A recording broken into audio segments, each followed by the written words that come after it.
we last left it off, the party had been able to escape from the menagerie. The half-elves, or the thousands upon thousands of half-elves, were grateful for you, but there was a big kind of panic, wondering what they're going to do. But you guys did take a moment to take a few hours to sort of collect yourselves, just get your minds together a little bit, have a little bit of a rest. After a few hours, Guitar came up to the group and reported that some of the scouts had found something, and he led you further up the mountain you were currently on. When you arrived, you saw a very ancient village that was ruined beyond repair, but of ancient design and structure, along with a ruined keep in the center of this mountain peak, kind of like a crater where inside the peak, so you've got like natural barriers all around it, with the only entrance in is where you guys came in through like a gorge area. And when you tried to approach it, there was something there that prevented you or made you not want to do it, and you turned around on the spot. And the only person who was able to overcome this was Verity. And then with some genius incentives on her point, she was able to help Rennas get through. Took a little bit of back and forth, but eventually you figured out that you were able to get people across the barrier, so long as those on the other side invited somebody in. And with that, you decided to scout on ahead, as now the ruined village and keep, once you crossed beyond this invisible barrier, now looked completely and utterly pristine, ancient elven architecture. You proceeded onwards, and you got the feeling that something was watching you. There was a few mysticisms about, and eventually you made your way for the front of the keep inside some kind of like a hive forest, or a single organism tree that grown to the point where it looked like an entire forest, but it was in fact just one single tree with loads of different offshoots. And inside the central trunk was an elf who claimed to be thousands upon thousands of years old, by the name of Cadaritia. It took him a little while to figure out how the common word was spoken, but he did learn, and he conversed with you, and revelations were had. Chief, of course, being among that Cadaritia knew Argoneth when apparently he was human, when he went by the name of Argus Nathaniel. You... Big Lesley. I asked you guys what happened, none of you said any of this. All I got was, we have a base. That's important bit. Yeah, you had a little bit more of a longer conversation with him, and the fruits he bore on his tree were memory fruits, and when consumed, gave you the memories of all those who had once lived here, the ones he was connected to, from the point when they first entered the village to when they left. And with that, the way to the keep was opened, and you walked in, and that is when you found your new home base. Now, I believe it's been decided that it will be Loic, Arwis, Elle, Yuan, and Olivia who will be living with you, and everybody else can just be happy on the outside for now. So I think we'll probably start bringing the half-elves into the village itself with all the empty homes. So that's going to happen over the next few days, because Loic's definitely going to bring them in. Yeah, but that's fair. To do. Up.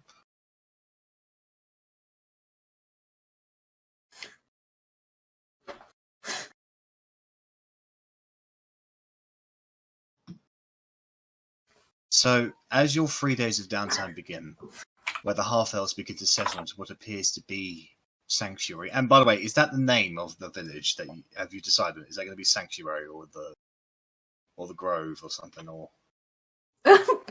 I don't mind. Like, I was in a weird mood when I was like, I was actually listening to the Zelda soundtrack, and I was like, Ocarina of Time, I want this Sacred Grove, gimme, sort of thing. But I don't mind. Well, it'll be a decision for you guys to make. From now, I'm just going to give it the placeholder name of the Sanctuary. Parf Edhellen is what it needs to be called. I'll put it in the chat because that is the Elvish word for sanctuary. Parf Edhellen. That's Put it in cool, put it in the actually. chat so I can see. So as they begin to settle on what appears to be sanctuary, something else takes place a long, long way away. It's happening long, long ways away. That's always a worry. Cheeks getting clapped. In a dark room, in a cell block dungeon, two bodies are dragged into the center by slumber priests. A brief ritual takes place, and a wash of golden energy washes over the bodies, completely ruined with wounds and injuries. Those bodies put themselves back together, and eventually start breathing slightly. A moment of silence follows, broken by a cruel voice speaking. Wake them up. Two Jukaya knights step forward and splash water over the bodies, making them convulse and splutter to consciousness. As they slowly regain their senses, a knight with a furious expression steps forward, backed by by a woman equally angry. Edgar and Jace. Smear, Rorik, you've disappointed your king. Horrifying. What happened? Last time, remember, I was silent. Two brothers of equal capability and ferocity, of equal monumental failure. My Lord Knight, Rory, I don't understand. I was fighting your prisoners. As was I, Your Greatness. I nearly had them, but then you were both killed. Rorik, you had 2 weeks to kill the half-elves and plug that hole. You failed. Now nearly the entire half-elf population is in open rebellion and have disappeared. You had the entire Jurassian Guard to back you up. What the fuck happened? Why couldn't you kill a bunch of starved knife ears? It was their leader. They view him as a messiah. He kept forcing me and my men back. It wasn't my fault. I fought to the end. And you smear. I gave explicit instructions to take the prisoner's items to the vault. Here I've been told that you overruled that, so you can pick what you wanted. I notified you immediately of their escape, dying in the process, my lord. Do you have any idea how dangerous these people are now? Their items and weapons just doubled their power. Already extremely dangerous. A serious blunder like this could have massive consequences for us. Sorry. I didn't think. That's right. You didn't think. For both of your transgressions, death is not punishment enough. For something so monumentally stupid. I have something special in mind for the both of you. You will have your chance for vengeance against your killers. Sooner than you think. Actually, I'm not sure you will think at all.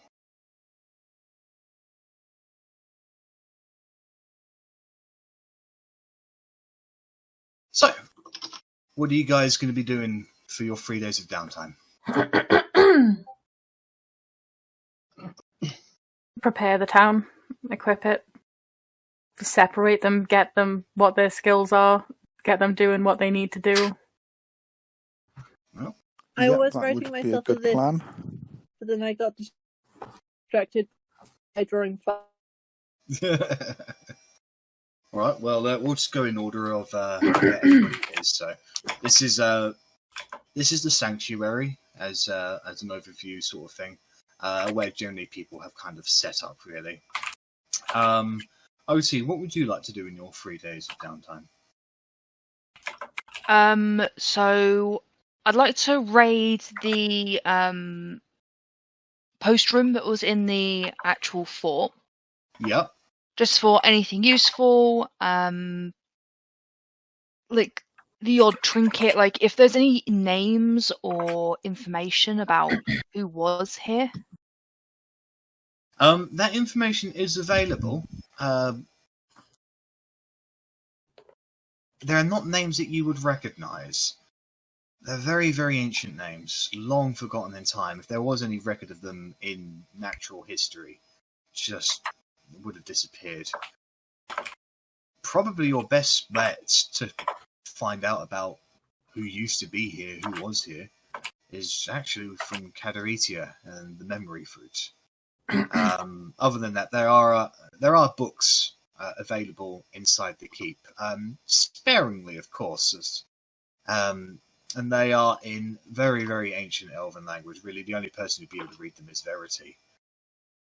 Some of them are just logbooks, diaries, the occasional fictional story. Is there anything specific you were trying to find out?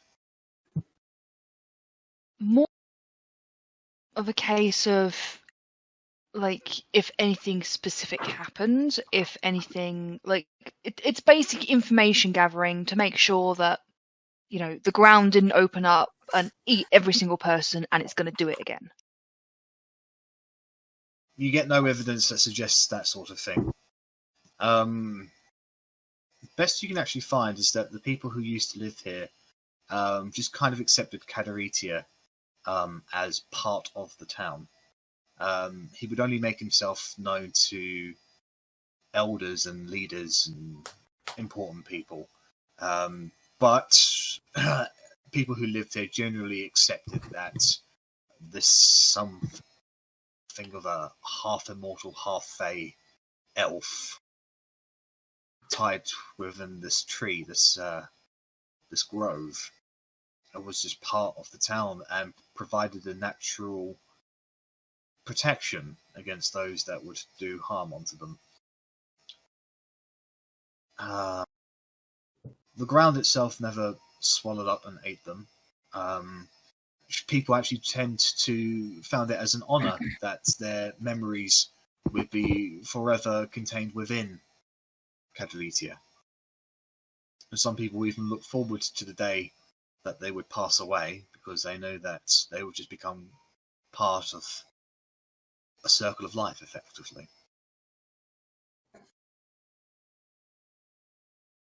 There are a few entries that compelled a large number of elves to leave. Most of them are to do with war. But it seems that they selectively did not fill in details of said wars.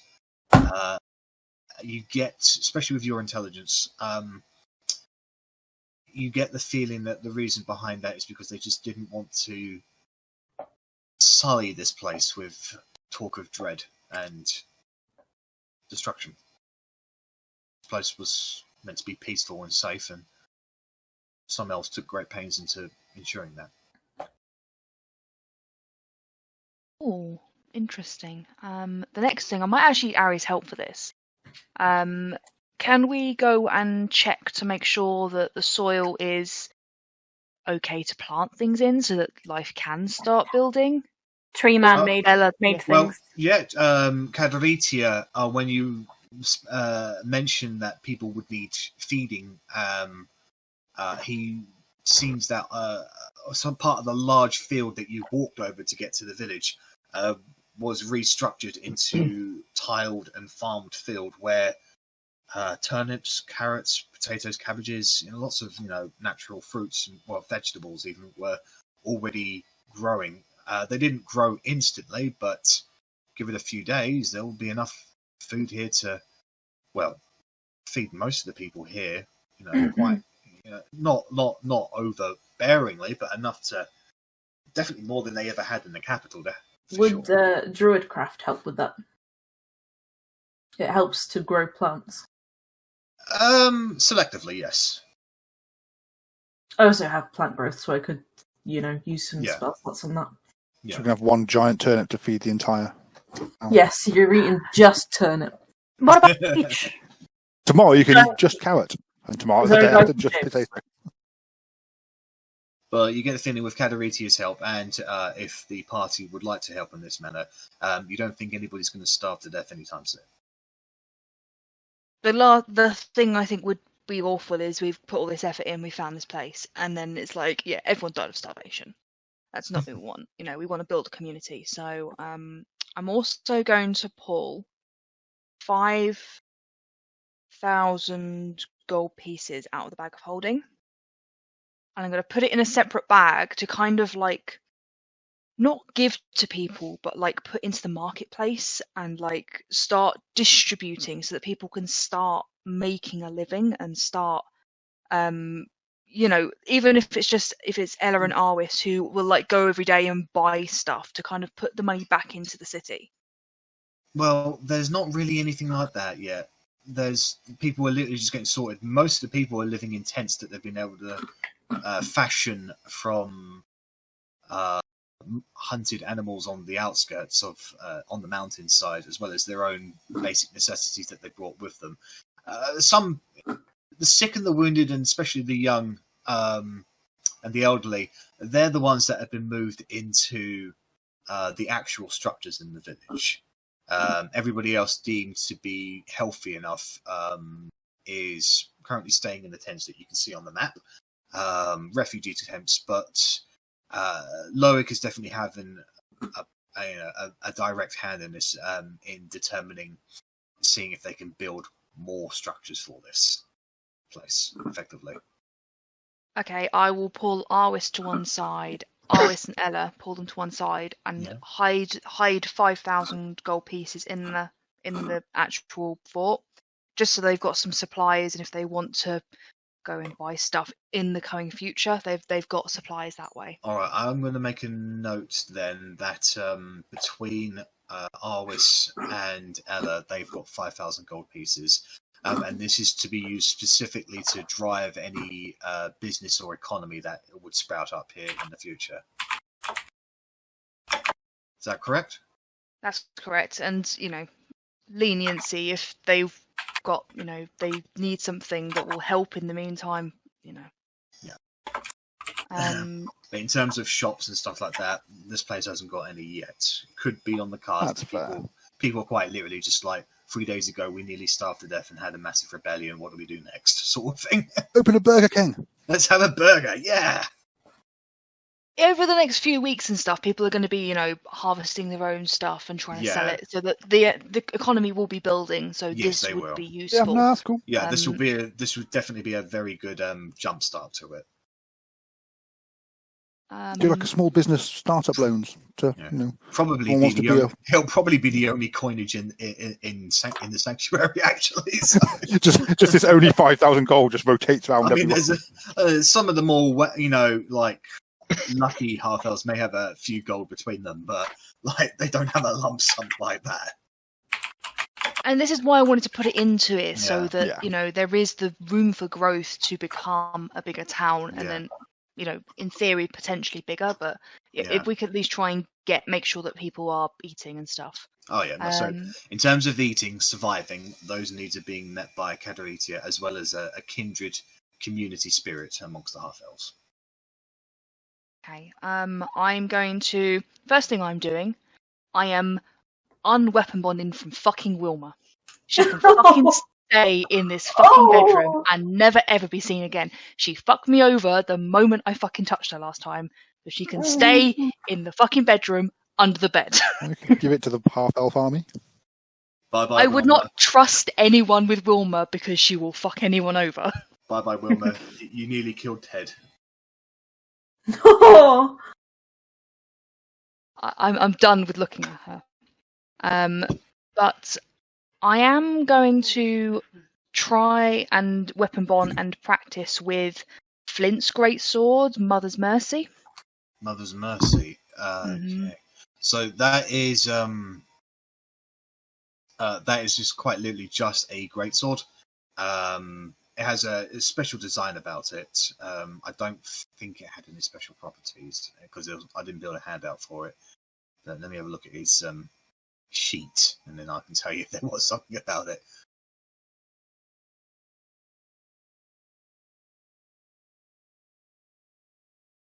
Flint broad strike.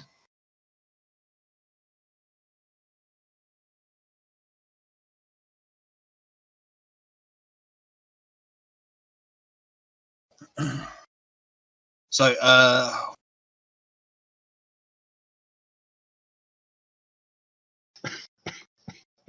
Mother's Mercy is not a magical greatsword, but it is a highly refined greatsword. And it doesn't do It doesn't do 2d6. It does 2d10 worth of damage. So that would be 2d10 non-magical slashing damage. I might just swing it around, have some practice in the fighting area, and just weapon bond to that. So I have that instead of Wilma now. Having that connection with the weapon, you have a slight feeling of minor arrogance and pride that swiftly gets abated by your more calm demeanor. You just get the feeling that the residual spirit of its previous owner was still imprinted on its weapon, but now that you have bonded with it, it now recognizes you as its master, and the traces of what it was, who owned it, disappears. I like that. I like that. Erase him from existence. We killed him Yeah, twice. we killed him twice, and now his This is weapon's unbelievable. gone. You know, I think that's kind of a little bit of poetic justice. I'm happy enough just putting every book I could possibly find in the bag, and any book I find, and just reading it for the next. Well, you in terms of the books in the keep, you do find a few books that is effectively beginners' guides to the study of magic and arcane abilities, and picking it up, especially with I'd assume Verity would help in the translations.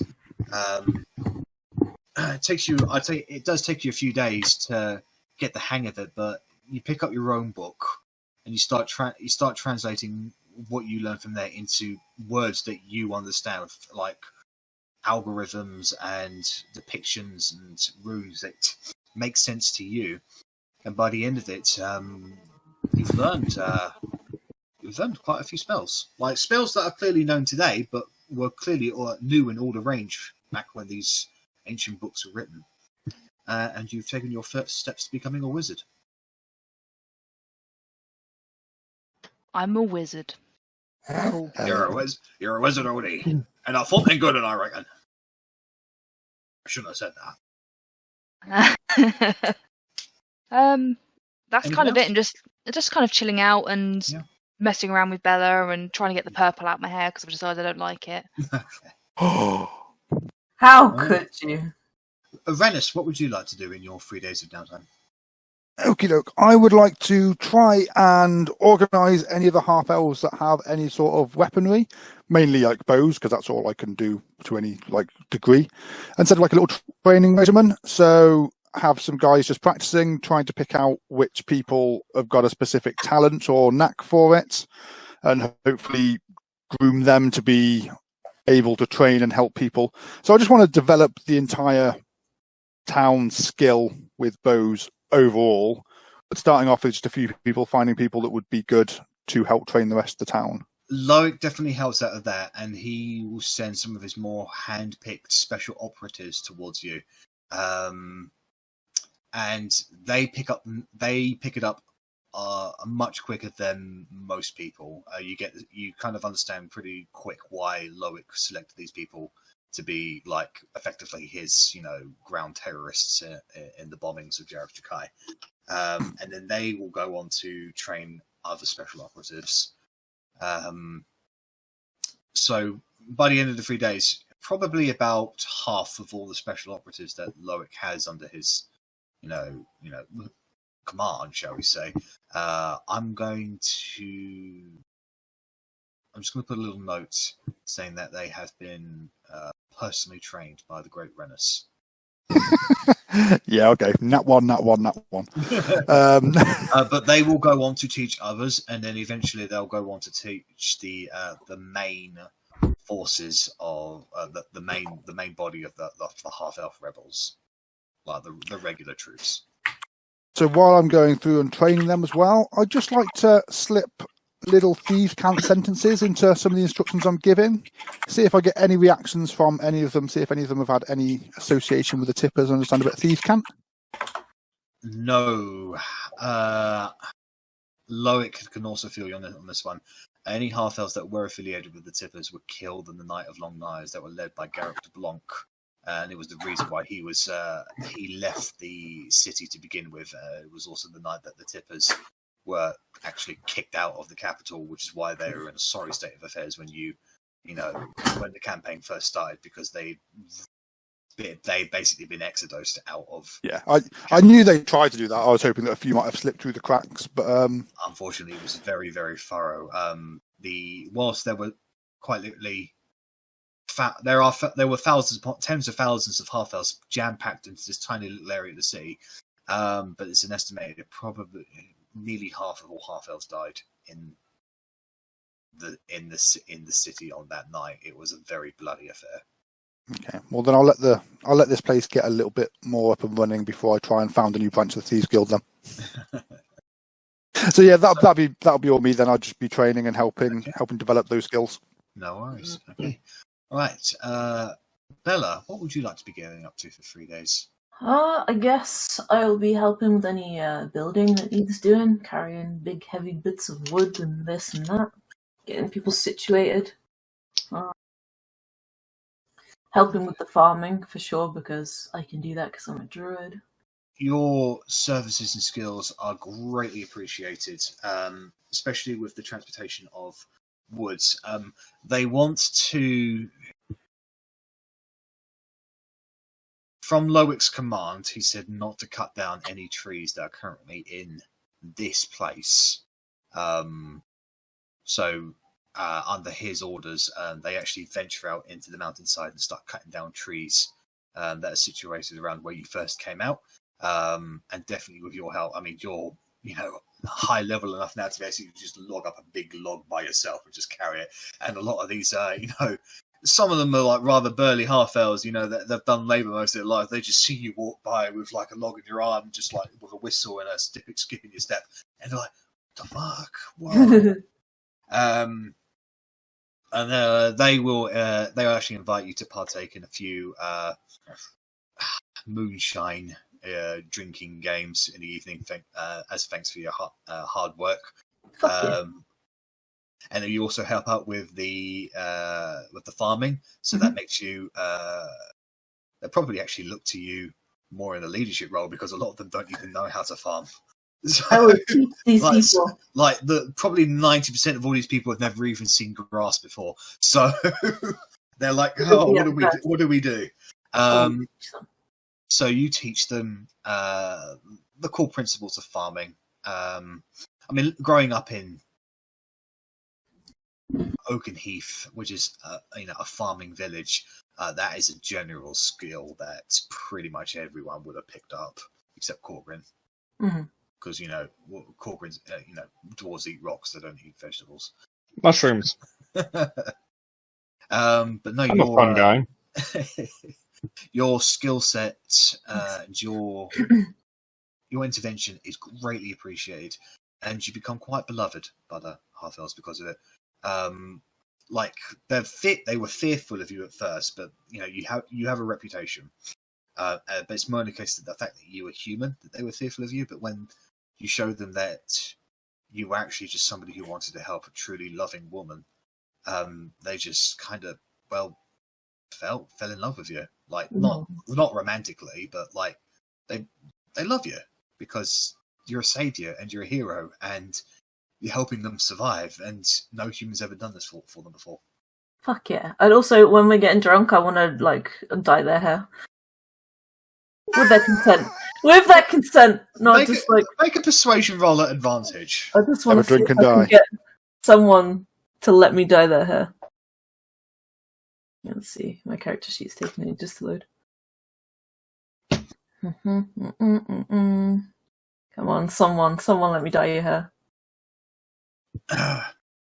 You find probably a 70-year-old half-elven woman who's like, "Oh fuck it, you only live once." Hell yeah, beach. Let's dye their hair. I want you to go ahead and make a skill check with. Do you have a tool set for your, like, a hairdresser's skill set? I don't think so. All right, so go ahead and make a dexterity check and add your proficiency bonus because it is a dex-based thing. Okay. What's my dex? 2. What is proficiency 4 now? You're 5, I think. A I thought 5. it was 5, yeah. Yeah. 5. It's not gone up for some reason, but I'll sort They're that out all on my special. sheet.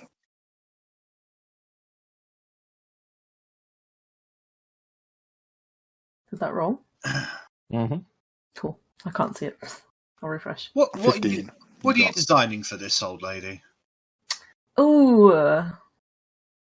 I want to give her like a shadow root. Let's go dark purple roots with pinker on the outside. And like the reverse of my hair at the moment because my roots have gone pink for some reason. Okay, so you do this and it comes out splendidly. And she's a little drunk, but she was like, "Oh wow, this is really good! I can't wait to show Myrtle." Fuck yeah! We're just gonna have a gaggle of old ladies coming to me for dyeing their hair. Actually, you do this probably on the first day. By the end of the second day, you've just noticed maybe about another dozen or so people seem to be sharing the same hairstyle. You might have set a trend. Nice. That's all I can want. Okay, well, that's what Bellatrix, the trend setter. That's what you have done for Nice. 3 days. All right, so we'll move on to Arrabella. What would you like to do for 3 days? First, I'd like to go to Estuan and inquire about a book that I dropped off at the menagerie. That was in code and many different languages. Okay, so Estuan is keeping himself kind of separate from everyone, more of an observer than anything else. But when you do approach him, he's hesitant to speak at first, but eventually he does, warm up. He's just feeling out of place here. Like he's just turned his back on pretty much everything he knows. Like for a future that he can't fully foresee, but he came with you because he believes there may be a future now, whereas before he couldn't see one. In terms of those books, he hasn't finished them yet, but he can provide you with what he has translated if you'd like. Yeah, I'd very much appreciate it. All right, let me get back into my notes. And I'll just explain to him that hopefully he'll be able to find students around the half-elves and give himself a bit more of a purpose out here, and thank him for coming with us, and hopefully we'll be able to enact the future that he sees. Well, he senses a presence here, and he's just kind of meditating to try and discover what that presence is. Unless you're willing to tell him, that presence is most likely Catharitia. To be honest, I do trust him. And maybe just because he's walking around with a black cat on his shoulders, though. The cat is probably the most social of the both. I'll just advise, there's spirits in the trees. That's what you're sensing.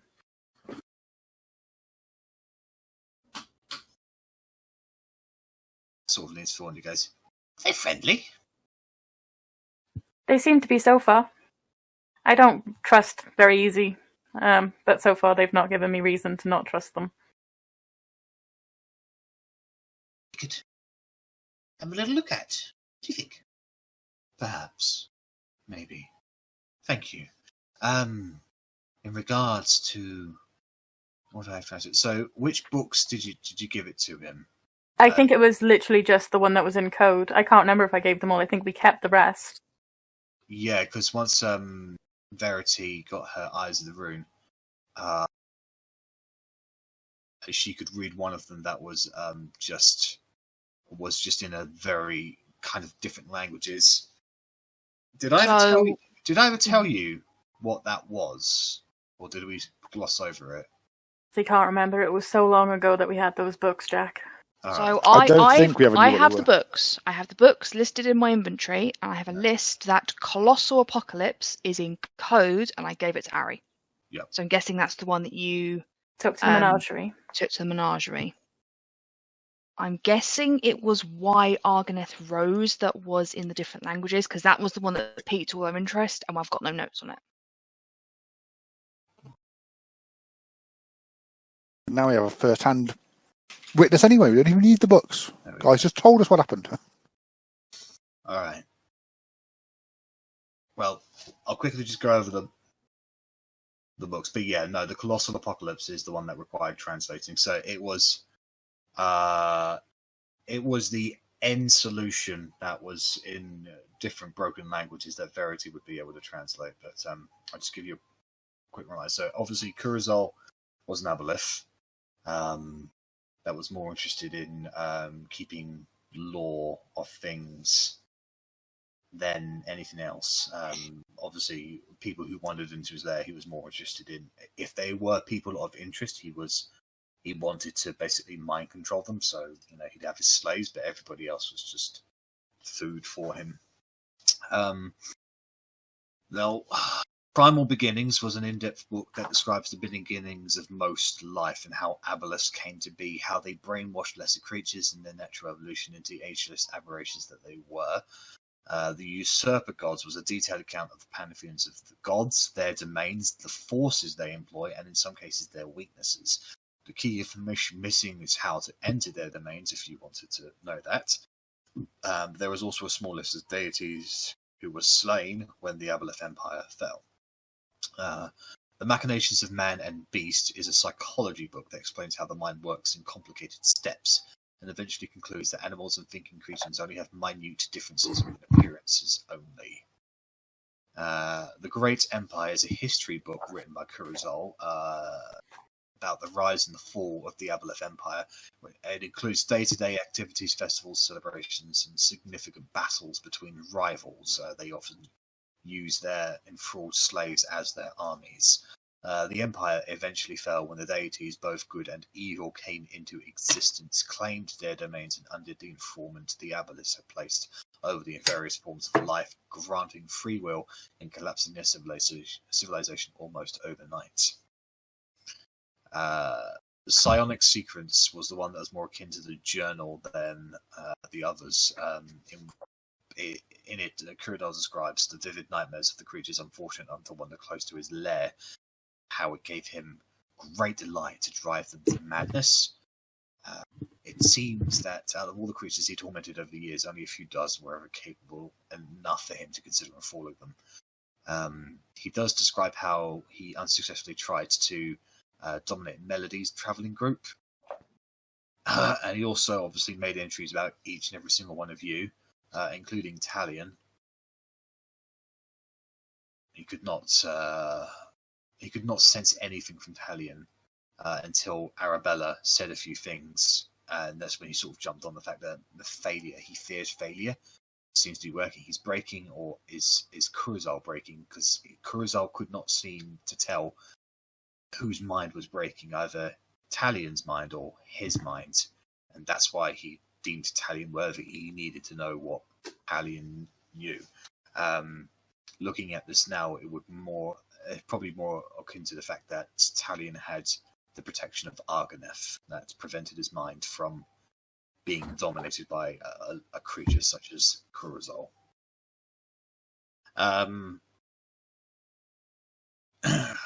Why Arganeth rose and failed is a brief anecdotal account that is little more than educated guessing from Kurazal, who was approached by demons some 40-odd years ago to join their master in conquering mankind, as apparently a destiny or prophecy had foretold it. Now, Kurazal turned them down, having little interest in another person's empire, but he took note of Arganeth, and each time he enslaved or enthralled something, he gleaned them for knowledge about the demon lord. Kurzel goes on to conclude that Argonef clearly has a mind gifted for magic, chaos, and secrets, which is why the war lasted for so long. However, that same mind is clearly wrecked with madness and insanity, causing him to make decisions that had little to no point or value, giving his enemies time to recover and regroup and counter-attack. The biggest blunder was sending a vast majority of his foot demons, mans and dretches, and a few higher ranks that never went above Glabrazoos to invade the forest north of the town of Brine with no real target in sight, causing windward forces to rally and destroy the bulk of his army, leaving him wide open to counter-invasion. Now, the book that Verity translates with her Eyes of the Rune is the End Solution.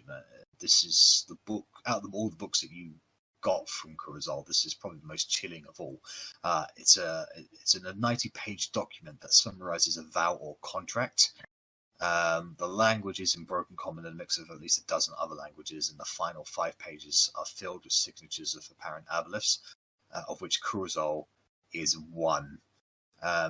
The End Solution is the slow subjugation of powerful people in both arcane, martial, and birthright, eventually leading to the eugenics of entire species to breed the most susceptible bloodlines who will act as warriors and agents for various gods. They will eventually die and ascend to the heavens, taking a place at their god's side. When the time was right, the aboleths would rise, and the risen angels under their informant would strike the gods down in a simultaneous coup de grace across the entire multiverse, and the Empire Aboleth would rise again. Now, the Colossal Apocalypse, which is only half translated by a collection of Ophelia and Estuan working together, but it seems it describes how the Colossuses, or also known as the Elements, ruled the world with an iron grip until the Child of Fire and Earth started a conflict which shook the very foundations. So this is very much of, I'm going to call him Kader Idris because I can't say the actual name. Kadaritia. Kadaritia. That's basically what he told us. Pretty much. Caddy. Yeah, that happened too, Lesley. Sorry. No, that's fine. Cool. The information I had was we have a house. Thanks, guys. Fucking love y'all. Mid-session as well, you bastards. And that is The video's uploaded now, if that helps. So you can rewatch that. I will rewatch that. It was a bit delayed this week, but yeah. Was that literally it then? That they've translated was that the elements fell because the child. There are a few bits and pieces. There are a few bits and pieces. A Century of Terror, something about a king, and something about Life Force. But that's all they've been able to figure out so far. They need probably another month and a week or so to translate it all. They brought it with them then. That's good. Yeah. And yeah, when he told me that, the rest of my time then I'd take the orphans and any half-elf children or just any children in general. Yep.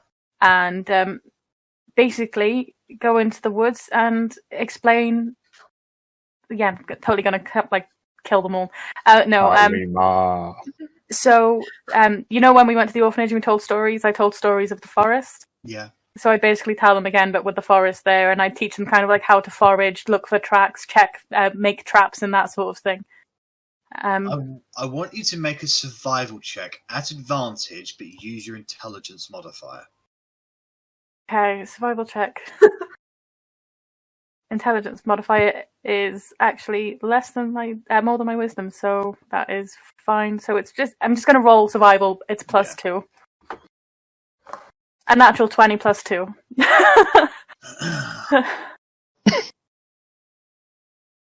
They watch like star-studded children, like basically everything you say is kind of like they're listening to Jesus. Basically, they're like enthralled by every word you say.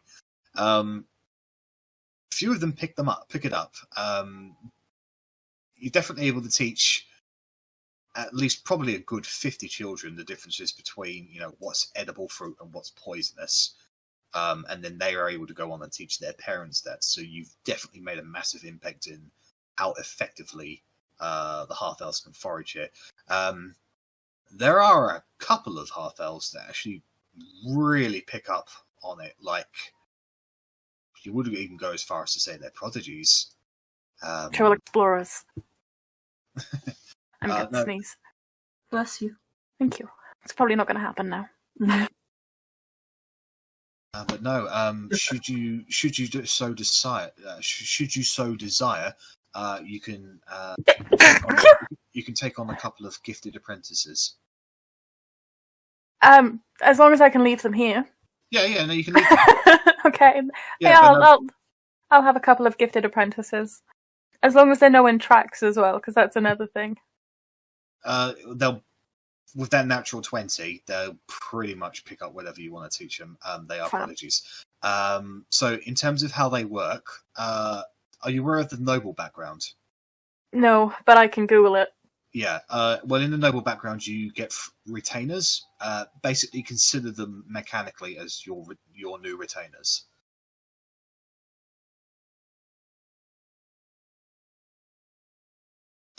Right. So, aside from that, Arri, was there anything else you wanted to do?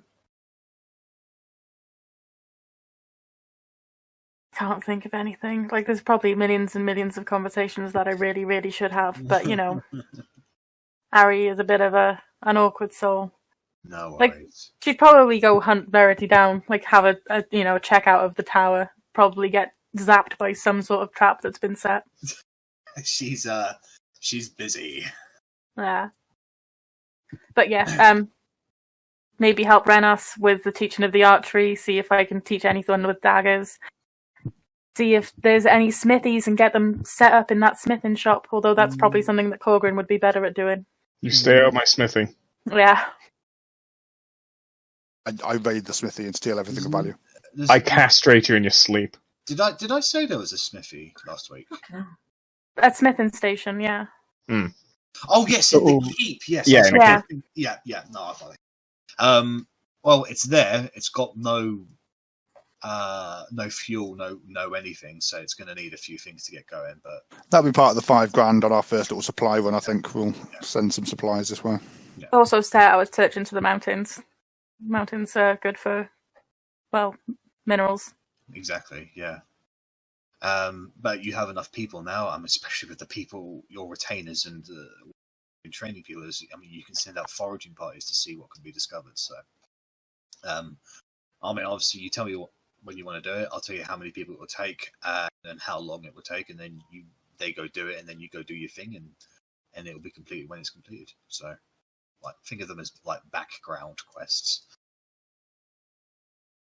Anyways, so that is what Arrabella does. So, Verity, I believe you have a list. Yas, Queen! List buddy! The glasses are on. Don't know if I should be impressed or scared, and also you're muted.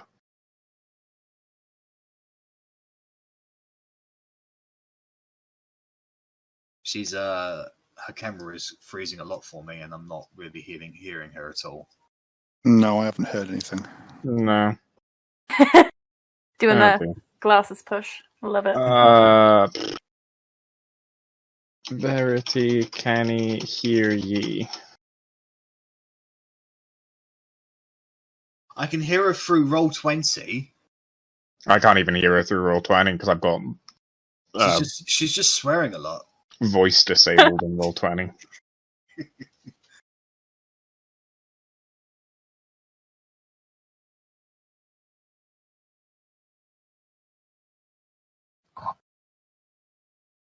I'll disconnect. Oh, there we go. She's done it.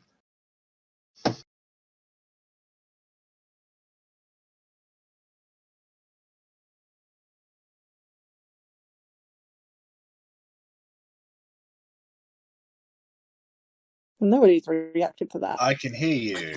We can hear you. Okay. So yeah. So you're probably gonna hate me because I got a lot. And Jack, you're gonna have to tell me what is and isn't possible, etc. Fire away. So first I want to kit out the tower. I'm not gonna worry about the illusions for now. Yeah. So with your 3 days, and you can get helpers, so it won't be an issue in terms of the manual labor. Well, this is something else that I wanted to ask, because I have the noble background, but I've never had retainers. Would I be able to make Elle and Arwis my retainers? Of course, yeah, sure. Like, how many am I allowed? You're allowed 3. Oh, interessant. I guess there'll be... Oh, so the reason why you didn't have retainers is because your background... I ran away, yeah. Yeah, you ran away, and... I have abandoned retainers. Basically, yeah. Okay, cool. Okay, I guess I can think on that for a while. Like, I'll see what the benefits to retainers and whatnot are. So kitting out the tower, the main things I want to focus on the floors is on the first floor, I want the pedestals, but I don't want like the illusions done, but that can be done when I'm gone. Yeah.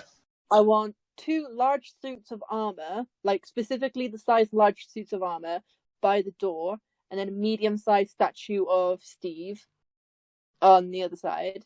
In terms of the suits of armor, you'll have to take them out of the keep. In terms of the statue, a little bit of mold earth, something I believe Bella can do, will be able to assist with that one. Excellent. Like, I want them specifically their sizes, because with the animate object spell, I can animate 10 things. A large item is 4. I thought you were going to go with the little dolls. I am, but these are going to be like my backup if I'm in the tower and then things come right. in. I have bigger things. So I want the 2 large suits of armor, which are, 4 each. And then a medium is 2, so then that's 8, 10. So I can have 2 large and 1 medium. I've written down their stats on my sheet, so if that ever comes into play. There are medium suits of armor in the keep, but there's no large ones. So no large. So you'll have to Would get I be able to ask the tree? Or find them. Would I be able to ask the tree if he could like make some planty looking ones, like some nice foresty, elfy looking ones? Because I know he made all the veggie grow. He can plant some treants in there. If you want some treants. They're bigger than large, though, aren't they? I just want like something humanoid. He can make large treants. It's like. Okay, but I want them to be cute, so. He'll make them. They'll have flower crowns. He'll make them Sakurai trees then. Yay! Cherry blossom. Yeah, cherry blossom trees. And, so like it looks decor wise, it looks amazing in there, but with a click of your fingers, they would come alive. So cool. I assume they would be like bludgeoning damage, but like that will be if and when. Yeah. Where's my floor plan? So I have so many fucking doodles in here now. It's like I can't find anything. What's my notes? Actually, going off that, because on the first floor I want just like a simple waiting room for guests. Would I be able to have the tree guy just nothing to animate or anything, but just like nice little cherry blossom things going on in the ceiling there, so it just looks like cute. So kind of like some bonsai trees or something, but with cherry blossoms. Yeah, but coming down from the ceiling, so then it's like Bella could definitely help with that. Druidcraft would be able to do that. So Bella would definitely help with that one. Yay! Okay, so cool. Like it's coming together. On the second floor, I have it's like a half floor with the balcony and such. I want the potion table, the scroll station, and the doll making table. I'll have 10 dolls, which I'll keep on my person, and they'll be the tiny. Yeah. So they have a higher AC but lower HP. So the dolls on your person, where will you keep them? I was just gonna have a sack of dolls. A sack of dolls with knives for hands. Because you carry a fair few things, don't you? Well, I know I've always kind of ignored encumbrance, but then there's like fanny pack. You've got your. But these are like tiny creatures. These are like tiny because you have tiny, small, medium, large. Yeah. So this is why I'm going with the tiny ones as well. So they'll be like literally like Barbie sized. Yeah. We could get someone to make a custom leather strap waistcoat thing with lots of little. I mean, it won't be an issue to get a pack. I'm just thinking of all the other things you carry. So. Well, all the other things I carry are either components, which are all kind of like in a small stack. A so handful of I'm dust. using focus. And my book, which I've got something to come up with later, and a wand. Yeah. All the other stuff, kind of like my, my brass razor for the. Oh, I summoned Toby back as well. I'll roll his D20 for that. No worries. Oh, also, could you roll D100 for me? I owe you a magic surge. Oh, cool. The lovely designed tower goes bang. I know. So I was like, fireball. exactly So as you're building the tower, thinking you're not going to care in the world, everything's coming up, Verity. 72. You turn into a plan. Have a look, see. You become the decor. That actually sounds very cute. I become petrified for 1d4 hours. So you, if that's the case, in the process of you building your tower, you run away from it.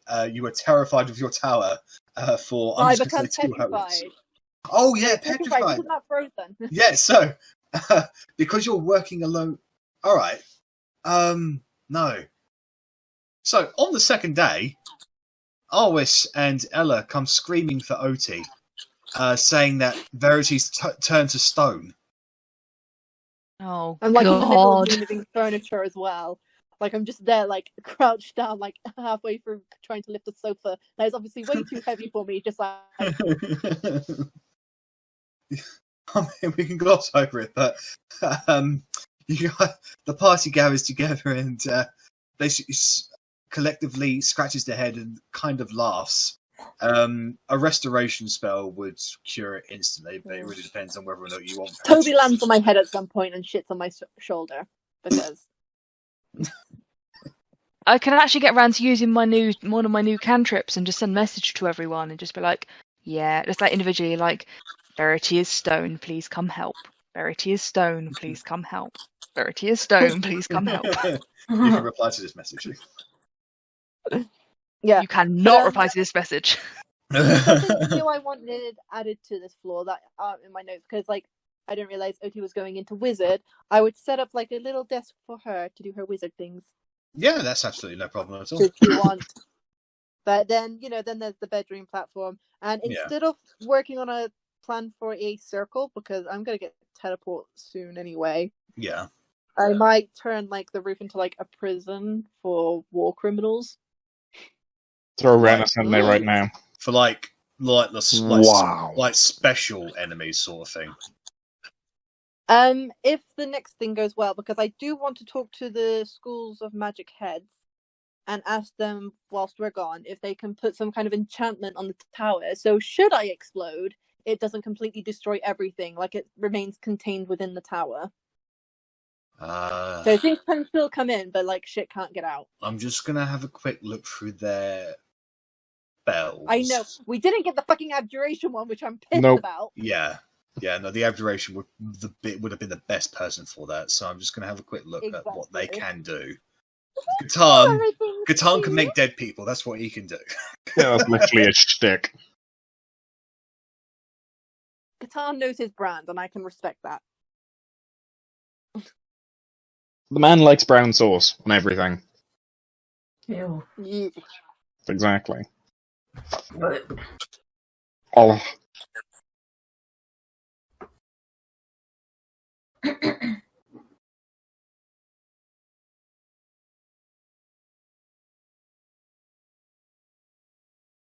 Sorry, this may take me a couple of minutes here, so please role play amongst yourselves.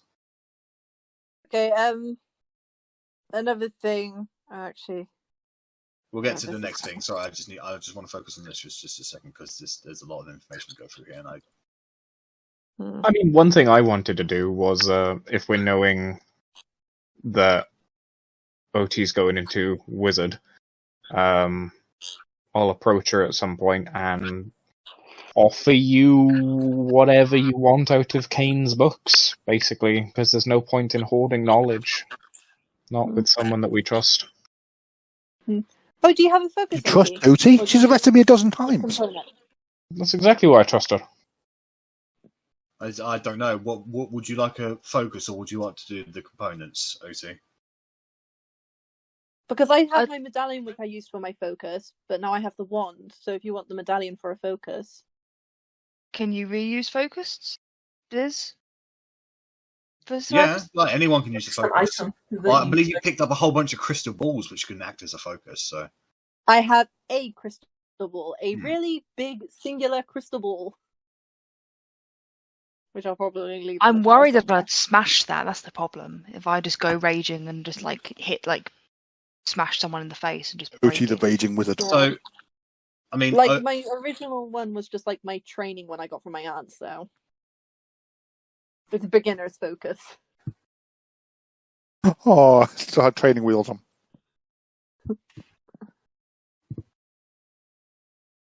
I know they don't have anything that will be able to help, like basically contain sudden bursts of magic. I mean, the best thing. Well, any kind of protection they can put on the tower will be fine. Like it's not their area of expertise.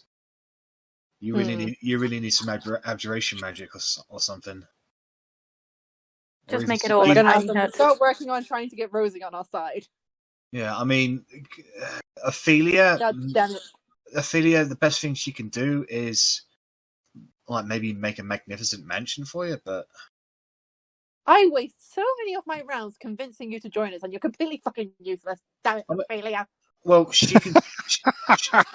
She can cast Plane Shift and Teleport and Teleportation Circle and Trees Stride and Hero's Feast. And okay, well, will she be teleporting us everywhere?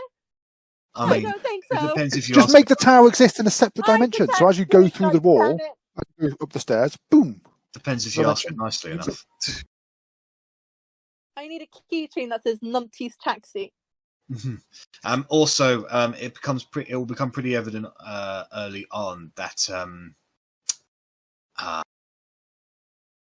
magic that you can use magic to get out of here, but magic to come in is blocked. So that would require that's why it seems why. Well, I imagine Ophelia would figure that out. Yeah, Ophelia would be the one to figure that one out. She's good for anything. Yeah, so you can get people out of here through magic, but you can't get people in. That's probably why the teleportation circle was created just outside of the radius of this place. Okay, cool, no doubt. I mean, she can conjure a fae for you, but that's about it. So. Totally draw down that circle, by the way, then that we came into. Like that would be on my little. Yeah, I imagine. Yeah, I think Verity did that as soon as we landed. Oh, sorted then. Verity came out and go, scribble. Yeah. So onto my carrying capacity. I basically just wanted some alterations to my outfit for function, whereas I want an overcoat.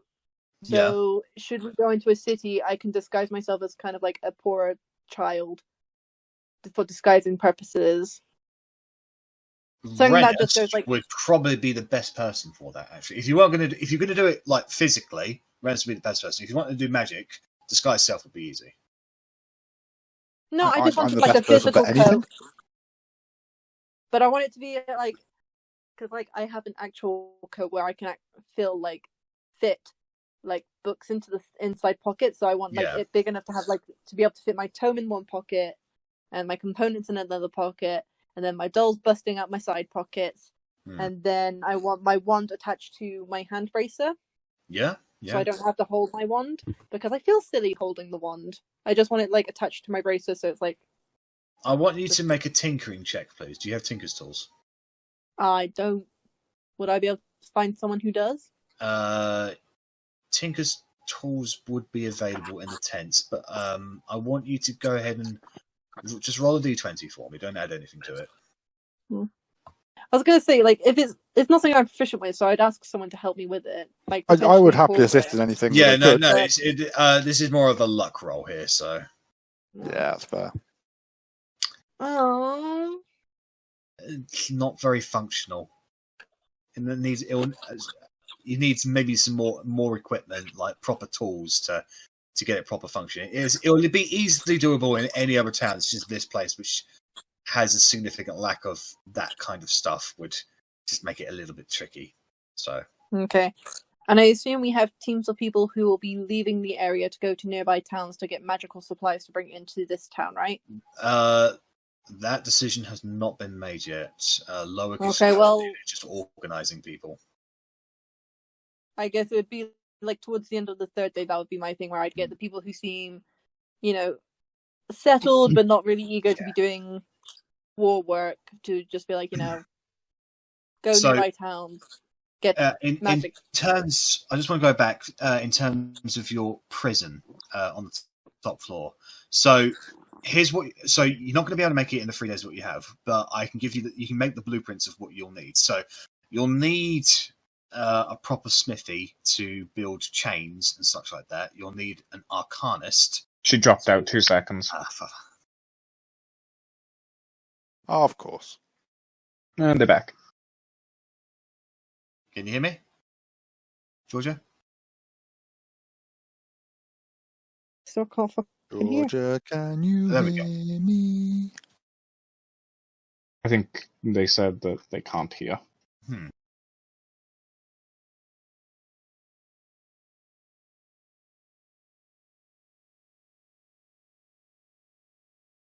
you hear me now? I can't hear you. I can hear the green. I can hear the green bubble, but I can't hear her.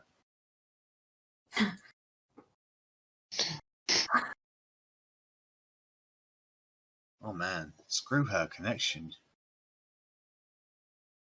Something else is left now. I was testing to see if we could join Georgia's voice channel kind of thing, but no, George. I still can't hear Georgia, even though I disconnected and reconnected. Yeah. So. You don't. You gonna need to drop. Yeah. Again.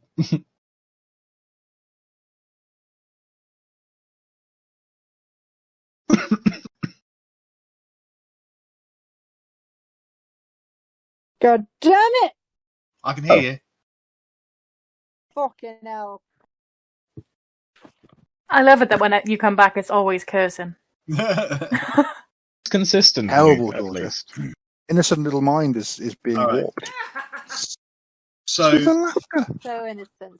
So So, Verity, what you'll need to get your prison functional is, I just want to clarify it. So, who do you imagine that you would keep in here? Because are you looking for anybody? No. Do you want it? Do you want it to be multi-purpose so it could have the capacity to hold any kind of enemy? I'll probably just keep it blank for now, but I'm going to call it my prison anyway. But if I can think of the better way to use it later, or what I want it more specifically for, I will. Yeah, it's just. I can tell you what you will need to build something. It could either be like if it was just like a physical prison, you'd need you need access to a smithy or a smither who can actually make chains and would be able to structure it into the walls. You need if you're going to go with anti-magic sort of thing, you'd need somebody who could create arcane wards and such like that. I'll probably leave it because I've still got stuff to do. Yeah. Okay. No worries. Okay. So while this is all going on, if I use Twin Spell on Mage Hand, will I have 2 hands? You have 4 hands, technically. Mage Hand is only 1 hand. Yeah, but then you could Twin Spell it, and then you have your second hand, and then you've got your 2 regular hands, so you have 4 hands. But I'd have 2 Mage Hands. Yeah, right. I have 2 Mage Hands, yeah. So I'm going to do that at some point at night. Yeah. And I'm going to sneak towards Korgrin's room. Make a stealth check. Pat his beard. Oh god, I don't have. Right. So as you approach the door, Korgrin, go ahead and make a perception check, please. As you are snoozing It's away. while he's sleeping, so it should be his. Is it disadvantage?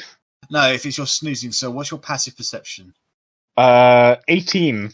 Okay. So, Verity, you're able to sneak into his bedroom as he's snoozing away. You open the door, and you close it behind you. Like, I'm not going into the room. This is why I have the mage hands out. They're going to go over. You need and to start- see. You need to see, so you have to open the door and peek in. So Yeah, like I'm looking in. Yeah. And then the hands gotta- are going over, and they're going to start flattening that beard.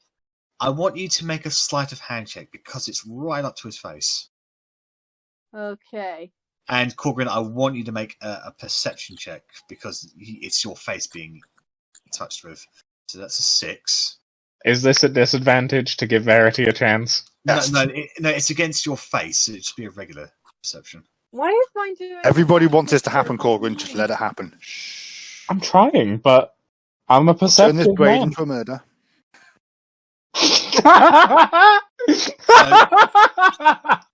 Korgrin, One thing.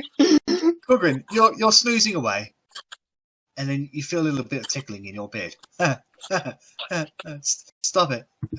And then you just feel a slight little tug, and you look down, and these 2 ghostly hands just slightly just tucking in, braiding your beard.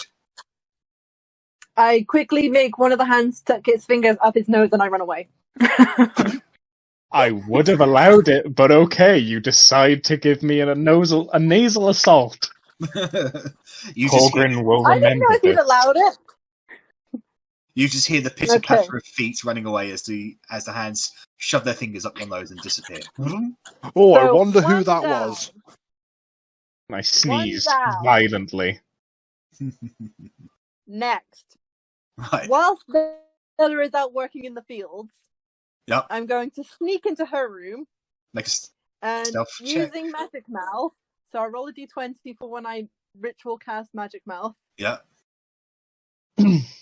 I'm going to get a rock, and for 10 minutes Can straight, you roll a 300 for me, please? Blew up Bella's room. Bella comes back to just a Sorry. smoking crater. Summoned a Goristro into Bella's room. Fuck's sake. You, what number as was you it? as you finish the incantation, let's do the arcane. Let's do magic mouth first. What do you cast with magic? What do you do with magic mouth? Okay, so I'm gonna have like a small rock or something, like a really, really, really small rock, and into it for 10 minutes straight, because I think that's how long the message can be before it starts to repeat. I'm just gonna have do do do do do do do Asshole. do, and I'm gonna make it go off whenever she gets within 5 feet of it, and I'm gonna hide it in her room somewhere. Fucking asshole. Okay. Alrighty then. And how long does magic mouth last for? Until dispelled. So it's just gonna be like this 5-foot radius in her room somewhere that every time she walks into it, it's just gonna start going.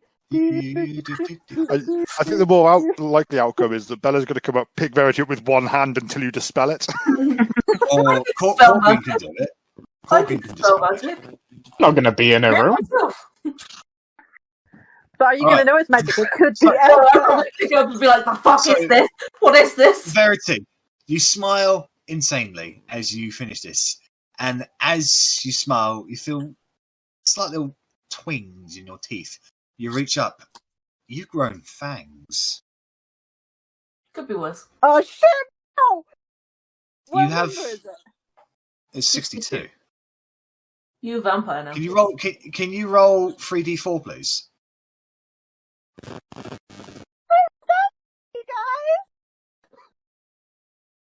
guys. Wait, what? Sorry, 3d4. Yeah. Okay. Just when I thought my character couldn't get any edgier. So for the next 9 days,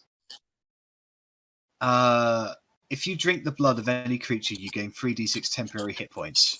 If you drink blood whilst you still have temporary HP, you will lose the fangs and all remaining temporary hit point you have. You must speak with an accent during this time, and you have advantage on all charisma checks with bats. Oh, nice. That's. What's that? Let me mute myself whilst I get this figured out. No. That is very good. Come on.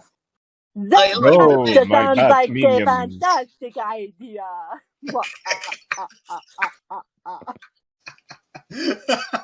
So I have played one trick. Two tricks. Two trick. Three trick. You are frozen in excited face mode. Okay, so third day, not the third day, but third prank. yep.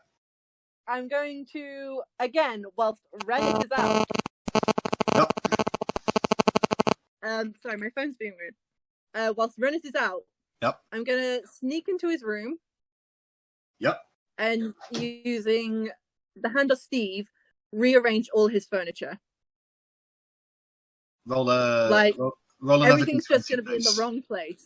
Roll Like the another- bed is going to be on the other side of the room. The chair's going to be upside down. Like a poltergeist has been at it, basically. Like it's not going to be messy. Everything's just going to be in the wrong place. Okay. So go ahead and roll D20 for Steve's hand. D20. Right. So no, not another wild magic surge. So. Oh, what a shame. So the entire room gets rearranged. The chairs get stacked on like completely different way. The bed was facing the door. Now it's facing the window. The Like chairs. all his shirts are inside out. Yeah, shirts are inside out. The trousers are being hanged upside down. They should be have anyway. spare Just putting clothes. that out there. And I leave. Yeah, and that's it. So you'll Rennas at some point when you go to turn in for the evening, you go in and your room is just odd. This place is haunted. Doesn't really surprise me, but for fuck's sake. That. Why are the ghosts fucking like ghosts? Have you got nothing better to do? I mean, just Verity like appears rearranging my behind him. room, just fuck What up and could find you salvation. mean, Rennas? So The fuck Verity, is wrong with you, Verity? I do not have no hunting in this establishment. Why do you sound a little Jamaican? What's going on? What the fuck? Verity, hey, you sound a little bit strange. Venice, are you a bat? Then I have no No. point in charming you. You cannot charm me. I am immune. no, you just have a You're resistant. I mean, I'm resistant to charm, immune to sleep. Yeah. I'll get it right one day. No, you won't. Okay. I due to the vampire circumstances, I guess there is going to be a point where I will wander into the woods and try and find a bat to charm. But that's just a side story for myself. No worries, we'll get to that. Anyway, Was there That will anything be else? a drawing incident. Also, Bella, when you and Otti turn in for the evening, you go into your bedroom. You get yourselves ready for bed. And as you just reach over, there's a cup of water on the bedside, and as you reach down to pick it up, I can't remember the theme. But there I know. Just- I know it's not well. What a mood killer. They finally get a room to themselves, and this is going on.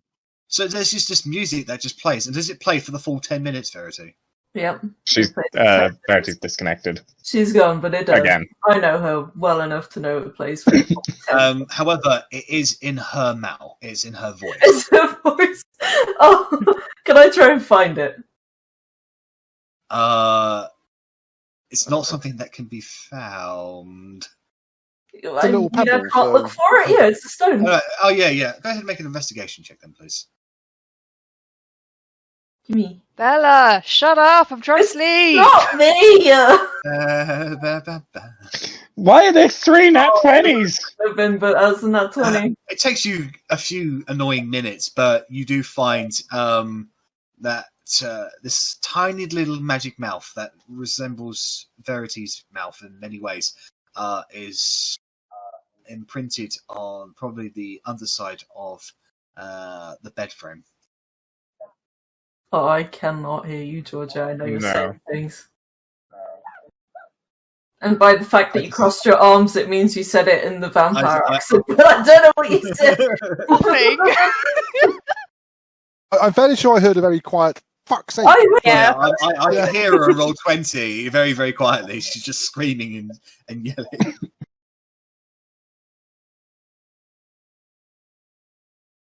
See if she is able to reconnect. I just like roll over and like, I'm trying to sleep. Bella, what are you doing? Like, it's Don't this! wake me up. It's this! What is that? Verity is what this is. Okay, fine. Just No. shut it up. Just throw it out the window. I'll deal with it tomorrow. And as it's flying, I don't think it can. I don't think it can be moved. I use It's my like computer and it. It's just a stone, so I think I can. I thought. Did she say did she put it on the stone or? Yeah, it's on the stone. Yeah, Then you can I throw the did stone the out the magic window. mouth on like a really, really tiny stone, and then I Yeah. hid that stone somewhere in the room. Yeah, I well, found in it. natural 20, she found it. And I've yeeted it out Okay. the window. But I heard someone say that it looks like my mouth, and like Verity's just gonna be there yet again. Like, how can that? She blacked out again. Yeah. Oh man, she's not having any luck with her connection tonight, is she?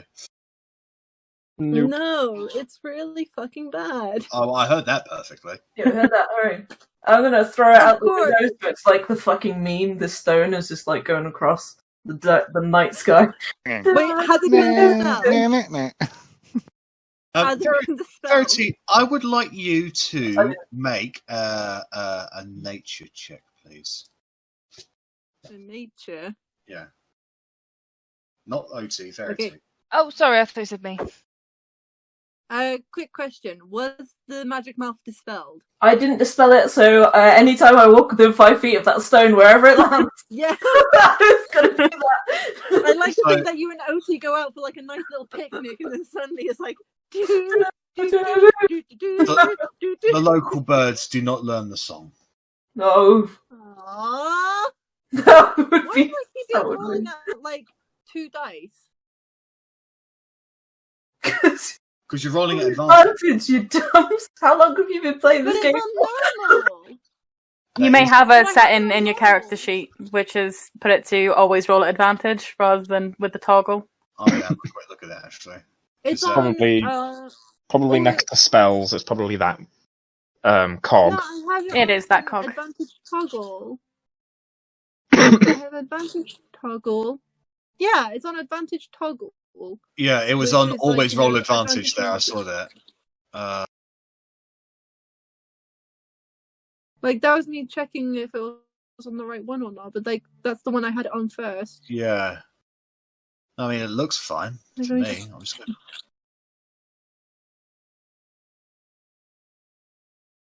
Yeah, when I did a strength save for you, it Okay. comes up with 2. But when you did investigation, it came up with 1. That's odd. Huh. Never mind. Like, is it something to do with a? Impressive, really impressive rolls. Okay. So Alright, well, anyways, fourth prank. 4th prank. Also, I did say earlier, but I must have cut out that I didn't do Arri because I feel like Verity's still a bit too awkward with her, and I feel really bad because I really want to prank Meg, but Verity doesn't really want to prank Arri. I'm sorry. No, that's fine. That's fine. There's always Okay.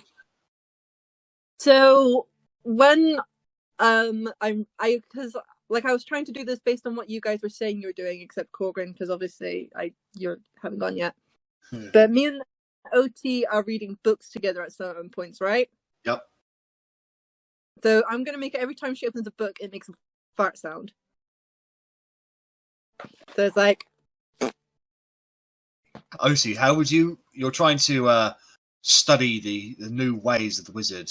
It's fascinating reads, and you're learning a lot. Every single time you and I'm open just a gonna new be book, there in the background, like. In a book, every time I turn a page. every time you open a new book, and there are a few dozen books, so happens. I'm going to, in a fit of rage, just like open every single book, make one giant sound, and then just sit there and Google.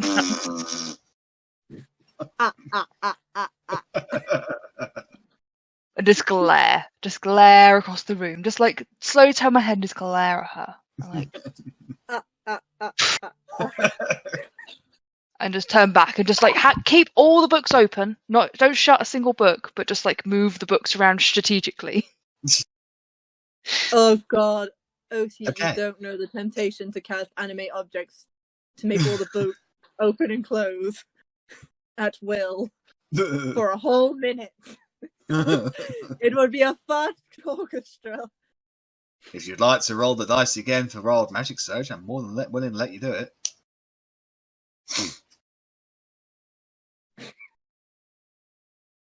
Fuck it, I can't get another natural one. You've had 2 1s this evening. You're safe. I had like Can three. Parf Edhellen survive Verity? For a minute, as you respond And to it's these, the parking noise off.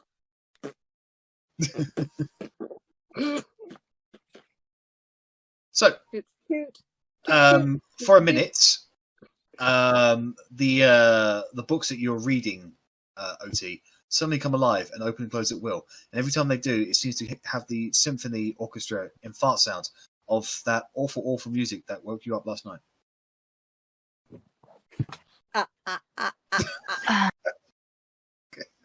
I am going to. What can I do? What can I do back at her?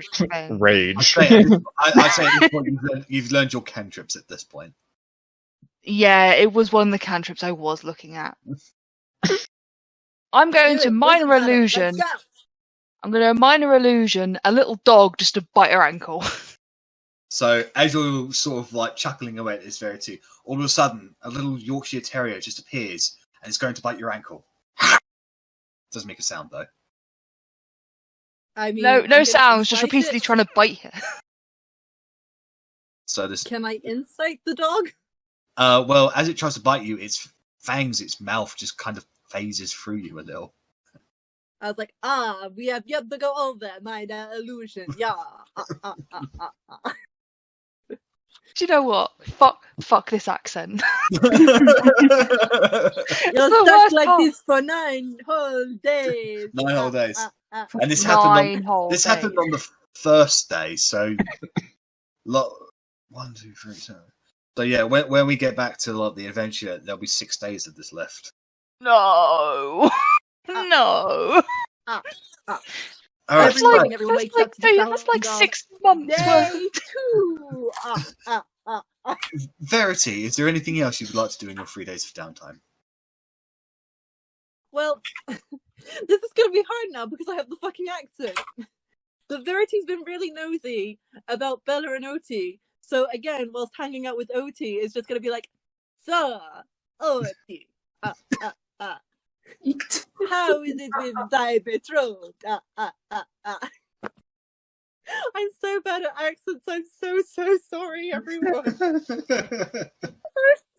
sorry. You agreed to this. You signed the contract. Oh, I feel myself going red. But I'm already red. As a player, I've got no words of how to respond to that because of the accent. It's that off-putting. I hate She's you. doing like the whole arms crossed, eyebrows going up and down like, hey. Yeah, it's fine. Never ever do this again. Stop it. You're being an idiot now. So not the vampire life chose me. Oh, I pick my books up and I walk out. Do they follow you out, still farting behind you? yeah. And I yeah, go- that is it for my time. Okay. I'm sorry that took so long, everyone. That was a fun Thank hour. you for putting up with me. That was a fun hour. Okay, Korgrin. Oh, would you like that to- was an hour! Yeah. No, it wasn't an hour, surely. Well, I mean, with lag issues, it basically was, but Okay. First thing I'd like to try and do is find a tailor out of the half-elves. make an investigation check. I'm not good at investigating. Oh, found him. You find one. Splendid. Hello. I'd like to commission you. Of course, I don't have much. I've got my basic shears, but I'll do what I can. Have you ever seen the Philly Durzan flag? No. Shite. I'll scribble a Philly Durzan flag down on some paper, or if I have any, like, in my pack, just a representation of what it is. I mean, if you have your old military clothes, it has the Philly Durzan banner on it. So I would assume I Hey, would. does a fighter a soldier not have part of a banner? We do. Yeah. We do. That is one of the things you can take. That's one of the things, as I remembered last night. well done. Then I will pull out the part of the banner. That you'd forgotten about. Yeah, I was like, oh yeah, I've still got that old thing. And sketch kind of the rest of it, and just could you make this? I'm intending on attaching it to something.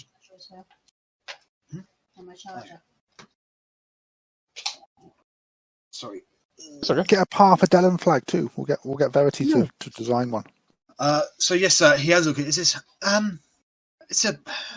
It's a bit foreign for me, but I'll give it my best shot. Well, the better you do, the more you're paid, and I'll make sure of that. Okay, I'll do my best. I'm just going to do a performance check with a proficiency bonus of plus. I'll give him some guidance if I can, because I want this to turn out nice. So that's 10. Oh 13. Lord! I'd say it's sufficient enough. It's not perfect, but it's sufficient enough. Take more time on this next time I'm around. When I come back and see you, I'll give you a second payment. I'm sorry if I just had more appropriate tools. I've only got my. That's okay. No need to apologise. It'll do for now. But just when you can, consider this a commission. You're making something for the great. I don't know what we're called. Parf Edhellen. No. So this is for me. Fuck off. You're not there. Just that's what this place was called. This place is called Parf Edhellen. Us. What us? We were called as a group. I imagine we'd be okay. the forgotten to them. I believe you were the unforgotten. Unforgotten, oops. That's what you. And as Andy's crew. You were unknown as the unforgotten to the king. To these people, you're actually known as Team Numpty. Yay! That's just a nickname. You don't go telling everyone that. You know, just between you and me. And there's another gold piece in it for you if you do.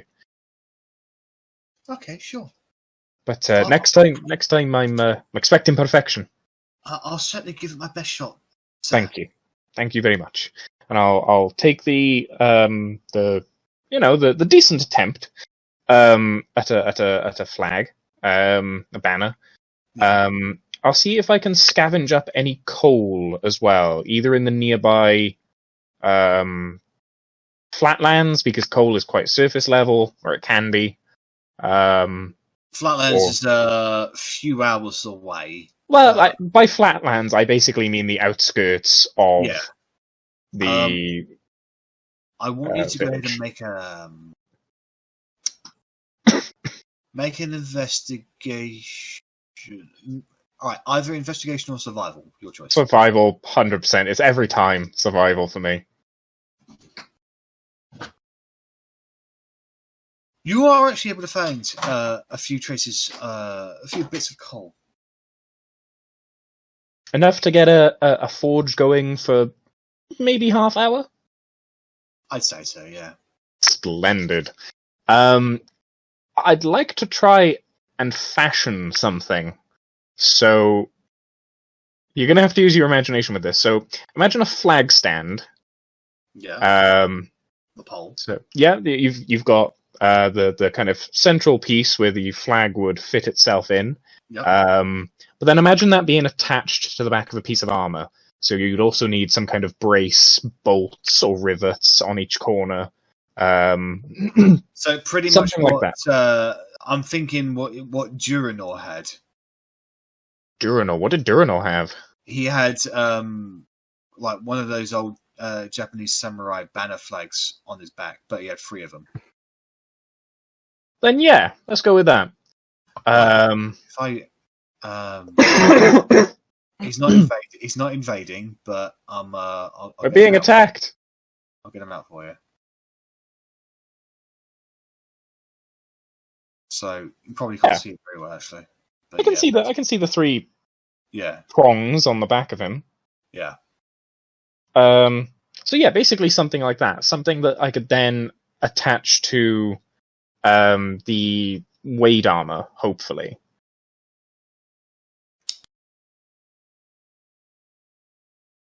I want you to make a smithing check. Which is definitely going to be with guidance. Yeah. What attribute am I using? Is it strength? Because it's more of a finer detail, this can have to be dexterity. Ah. I think Korgrin's really good at. Yeah, definitely, guys. Ha ha ha. Ha ha ha.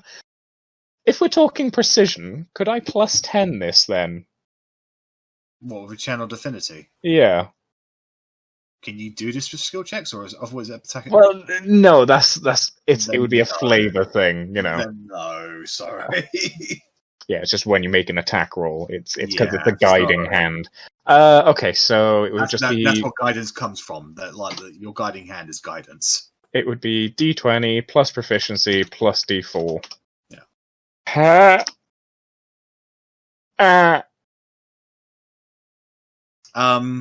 That's not too You make great. it. You make it, but you can't get it connected to your armor. So you have a banner. Just you to have no means to connect it to your armor at this junction. Bollocks. It's going to look so cool. Bad that all I can think of is those turtles that walk around with balloons so you don't stand on them. Yeah. No, I saw one of those. Don't tread on me! That's amazing. It's all I'm thinking of with a dwarf with a flag on its back is... Literally just so we don't lose Korgrin on the battlefield. Yeah. I am taller than How is he the trying to halfling. attach it? You are taller than me, but that's beside the point. I was in like a little slot that would be like fitted onto the back breastplate. I was intending on it being a brace. So you've got the flag, a brace, and then on the brace you've got 4 connecting points that you could just puncture holes into the armor and then either rivet or bolt from the inside. Basically. Yeah. Okay, So- bear with me. So you'll need basically you'll need it won't be an issue for you to do if you have actual materials to keep the smithy going an extended period, but you just don't have the time or Yeah, it's just a quick thing right now. Fair enough. Then it'll be a side project. No. Anything else you'd like to do? I also have a list, unfortunately. Let's get cracking. Yeah! This is supposed to be 20 minutes. I want to see if I can 2 hours? greater restoration Arwis, because I only tried a lesser restoration for damaged arm, and that didn't fix the kind of paralysis in it. So I'll try a greater this time around. Greater restoration doesn't work. Can I try a medicine check then? Yeah, go ahead and make a medicine check. Would anyone be around at this time? Say midway through the first day, maybe late afternoon? Well, she's been helping out with Verity because she's now her retainer, so no, Verity is about. Do you want to lend a hand, No. Verity? Okay, so I was looking at the noble thing. I don't have the retainers. I have the position of privilege. Oh, That's what right. I chose. Whereas basically noble people like me. Yes. People like me. People don't want to upset me. No, that's absolutely fine. So they'll just happily help you out anyway because you're their master. Sorry, you're their friend. They've just found freedom and now they're, just slaves again already. Well, Verity, would you mind lending a hand? Because it doesn't look very comfortable, and I'd hate for it to lose function in the arm. Of course I can help you, Korgrin. You're not speaking at this accent at this time because he's on the first day. But I want to talk in the accent. Quick, make him meet a bat. Quick, before she's got advantage. Then I will advantage Yeah. the medicine check. You had advantage at medicine anyway because of your it's religion. That's religion. Yeah. How many fucking... Why couldn't this 20 be on my crafting? No offense. Sorry, Arwis, but I want it to look cool. Smith. There is some kind of demonic curse that has been placed on her. Oh, it's a curse. Interesting. The type of curse that actually resists, shall we say, good aligned clerical and paladin magic. Motherfucker. Then that'll be a thing to do on day 2, is just remove curse it. But Yeah, remove curse will be fine if it's. Could ask Catan to have a look. I mean, I'm fairly sure he's not a good aligned person. But he's not exactly a cleric, though, is he? Unfortunately, he's not really into bringing people back. He's into bringing people back, kind of thing. Yeah, no, remove curse will sort it out. I'll just bip bap boop, remove curse. Thank you. It's really good. Thank you. Oh, Not too well, not too far as well, because you think if that curse had been there for me, especially with that medicine check, if that curse had been there for more than 4 days, the arm itself would become gangrenous and would have had to be amputated. Oh, well, for the best then. Hello, Korgrin. Courtesy of Rorik. Yeah, he had a thing for arms. I'm noticing a pattern. It's a good thing he didn't hit any of you with that sword of his. So if that's the case, so that's one of my 5th level spell slots for the first day. For the second day, could I try and Greater Restoration myself to get rid of my reduction to Charisma? Is this from the staff? Yeah. It will have no effect. Motherfucker. Unfortunately, this is extremely high level magic that I'm just going to have to wait out. You will have just to wait it out. There's no way around it. Motherfucker. Okay, fair enough. A lot of what I'm limited to do is per day, because I want to do things spell slot related, unfortunately, so I will putter about on the first day. I'll help if anyone wants to do anything, or just go into town. I don't know, try and find a smith or something like that, help them get something set up. Second day then, I would like to commune. Of course. And I'd like to speak to Otti first, and I'll just be like, do you mind if I take a couple of the gems? I've got a thing going. You remember the rod, the broken one? We came across all the tombs. And most of them were working, but then there was the one that wasn't, the rod, I think, of something might, lordly, I believe. Do you mind if I take some? I'm going to try something. Yep, I was clicking the mouse rather than clicking unmute. Furiously clicking the mouse. So Check a bow wow. the rod of lordly might, broken and needing repairs. Do you want to take that one? Yeah, so I'll take that, and then if I can, 3 of the 1,000 gold worth gems. So 3,000 gold. Any of the gems, or? I still have marked in my inventory the star sapphire, the yellow sapphire, and then I'll take a random something else, a ruby maybe. Have we got any rubies? I think we sold all the rubies. Oh, it was a star ruby. It's worth 1,000 gold. Yeah, why not? I'll yoink that. Okay. So I'll kind of commune. It's not really a traditional kind of commune, though, because I don't really need to speak to Moradin. It's more just I'm going to be going with him, or to him, with a proposition. So, you sit down, you light some candles, you place various artifacts around, and find some peace and quiet. The gems and the rod of lordly might, you sit down and you focus. Right, for about a minute. And then feel a connection. And whilst your mind does not leave the area, spiritually you feel whisked away.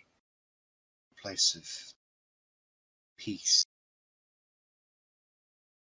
And in that moment you feel something more listening. Oh, wonderful Lord of the Forge, Forge Father, Earth Father, He of Divine Might. I offer you these 3 gems, and in return, I ask for your aid.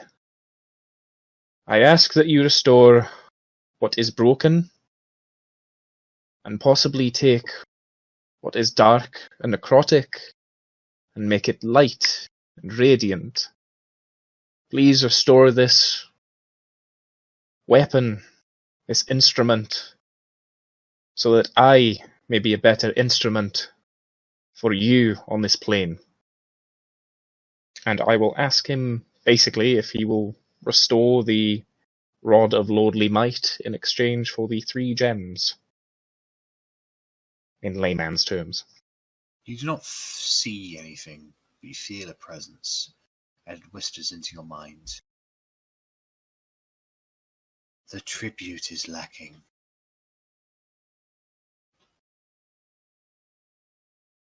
Greatly lacking, or minorly lacking? Greatly. How many more would be required?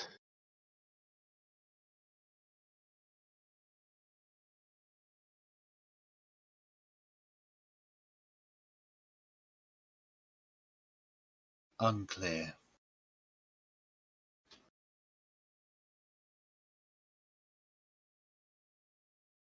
Thank you for your wisdom, O benevolent one. I will return with more.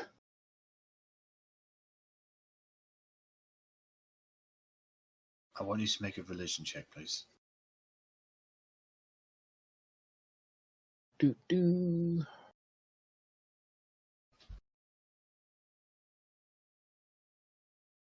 Before your mind is whisked away, a final message comes into your mind. Brief statement. Such an item can only be fixed in person.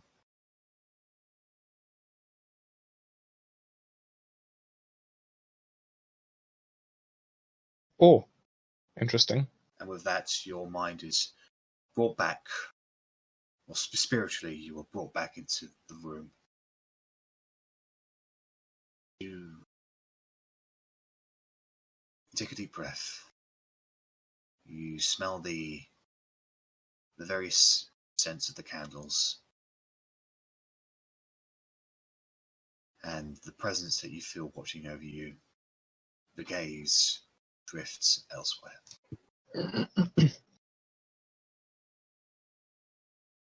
Well, shit. I was kind of hoping that would be enough. They're pretty gems, but understandable.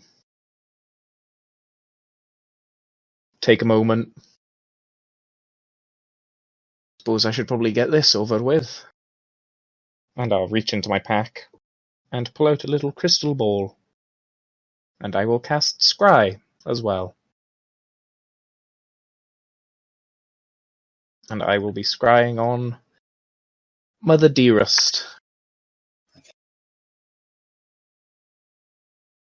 So, with the crystal ball in hand,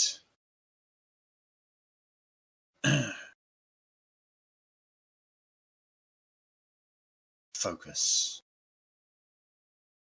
And you think of your mother, and where she is.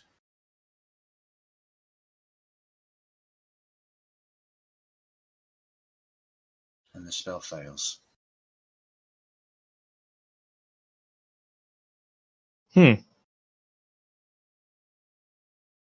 That's never happened before.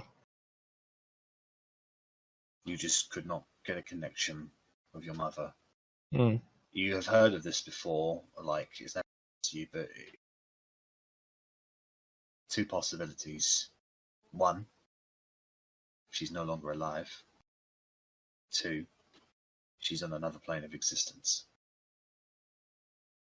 Would she not have resisted it? She wouldn't have known it was Korgrin scrying. Was what one of the options place my mind went. If it was a case of someone resisting it, the person would be aware that the spell would still take place, and then it would fail. On this occasion, it just doesn't happen. Thank you.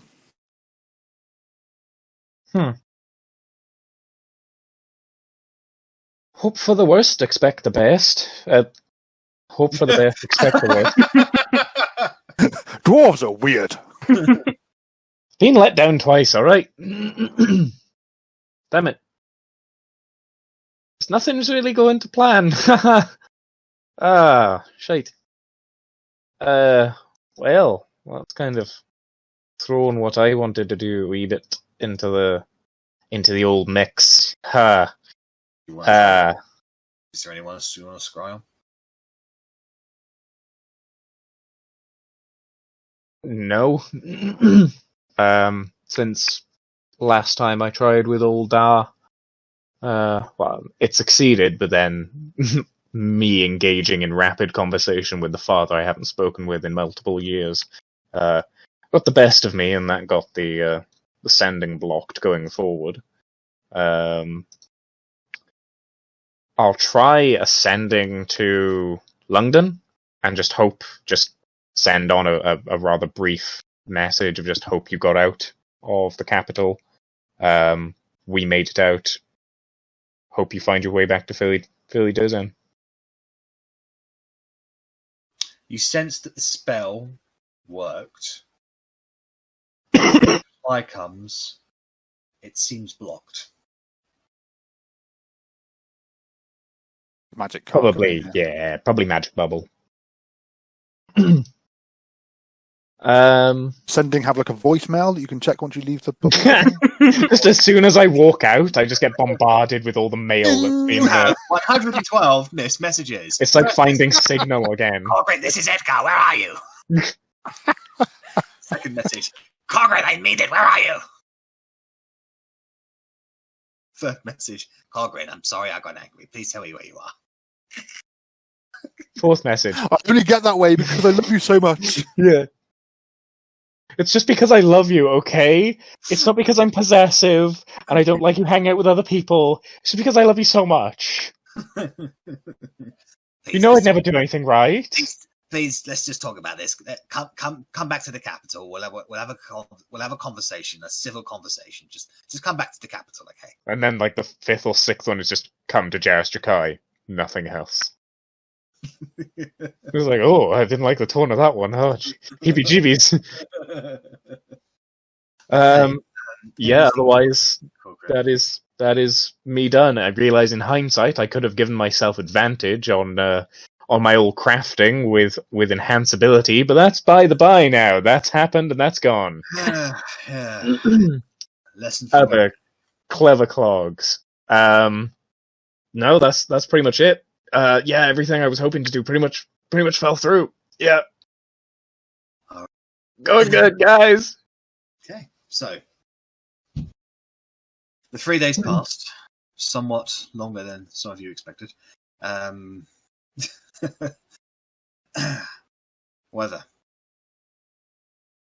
coming to the end of your 3 days of downtime, Loic requests a meeting with everyone. It is sunset now, though it gets darker up here sooner due to the mountain peaks blocking out the sun. You've all become rather familiar with your new hold. People have come and go in the last few days, but a sort of unofficial guard has been set up at the gates to give the heroes of the half-elves space and privacy.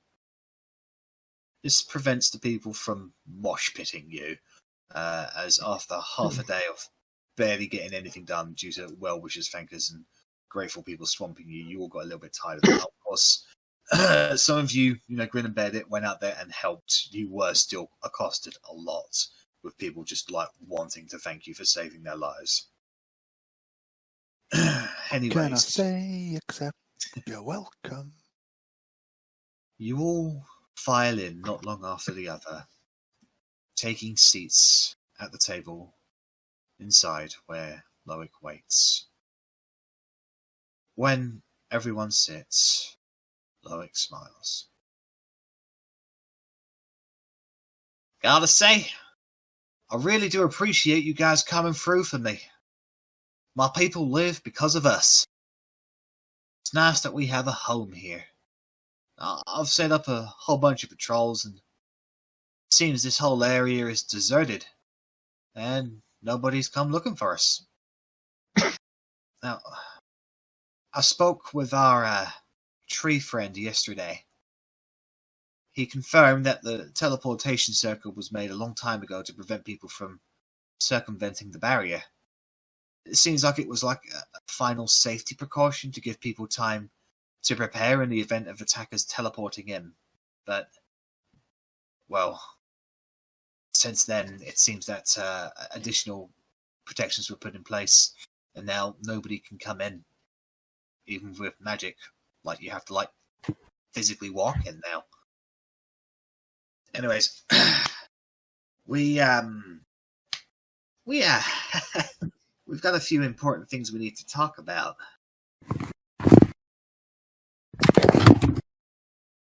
Namely... Now he runs off. Oh, wait for Arri to come back.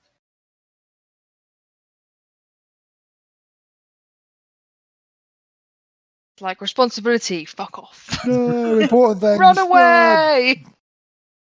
Can't be dealing with this shit. I want pranks! Just pranks without the One accent, prank. preferably. Oh. I think that's officially the worst one that we've come across so far. It's annoying because Verity's actually on camera and Streamy doesn't seem to see her. I can see her. Streamy does not want to see Verity. I'm sorry, my vampire is worse than fucking sticks. Are you being for real here? Oh, that's a lack of a reaction from Lesley. As always, 49. You can't speak for the next minute whenever you try pink bubbles float out of your mouth. I didn't realise that I was muted, you little shit. All of you little shits. Do you think we were ignoring you? No. What? The fuck? What is wrong with Styx? She's a great character. What is right with Styx? Oh my god, Lesley. Styx and Vampire Verity. Yes! Let's go, Styx! Let's do it. We should do it. Alright, sorry, I paused there, Arri. I paused there, Arri, for you. Sorry, it's just typical. We've got some important things to discuss. Shit, I need to pee. Sorry, guys. So, we got a few very important things we need to talk about. Namely, what we learned from Kedaridia, Arganeth, or Argus, as he calls him. Now, he said his people left to fight Arganeth a long time ago, but nobody had been here for thousands of years. Numbers didn't add up for me, so I pressed him. When nobody was around, of course.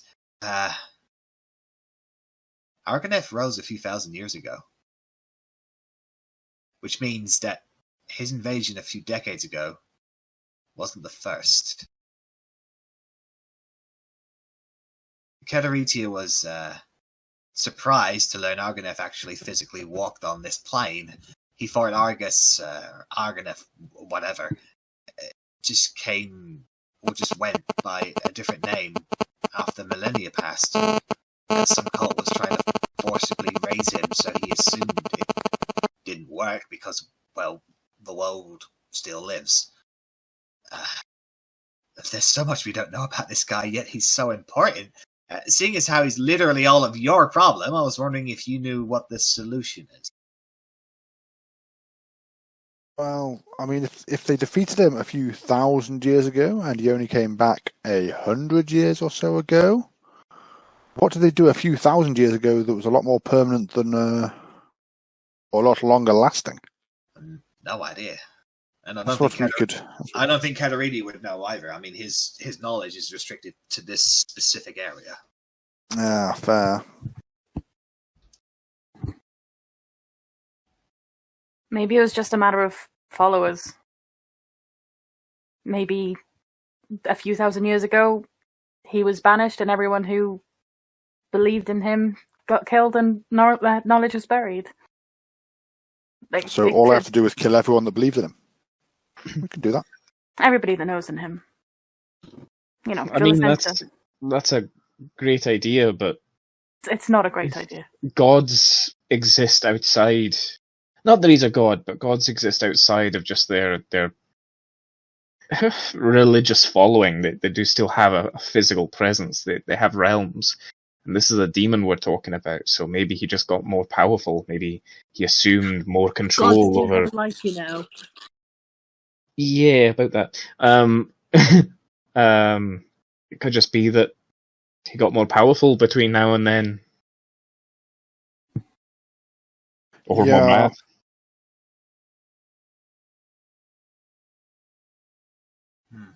I still think it's a matter of more of him was left behind. Look at the shards. Well, he had an entire army when he invaded, so he had a lot of followers. And, well, correct me if I'm wrong, but the legends say that no matter what the knights did to him, they didn't hurt him, or they couldn't kill him. He was too powerful, so they sealed him away. That's what I've come to learn from you guys, right? Yeah, but there's still... We don't know the process that he used to try and come back 100 years or so ago. I think we're probably better off focusing more on trying to find out what happened at the most recent time. And then if we can work out the details of that, maybe that will help us work out what was different that time as a few thousand years ago. Not going to be easy though, because history was all erased, and like everything that was mentioned about our grandparents and what happened, the most recent time. But not about Argonef. But there's always information out there. Just if the official records do not contain the information we seek, then we ask elsewhere. They say he came, or in this occasion, he originated from that old country, Talia, now known as the Forbidden Land. You think that's a good place to try and find some answers? Probably, but you've also got to understand that this is thousands of years ago. The only people that would still be alive this day would Magic be elves elves. and trees. Well, what's wrong with elves? I'm talking about the most recent invasion. I don't know what happened a few thousand years ago, but well, according to my history lessons, when Argonef rose, a few decades ago, it's because the people of Talia were experimenting with demonic summoning, and it just went a bit too far, and that's how they called him.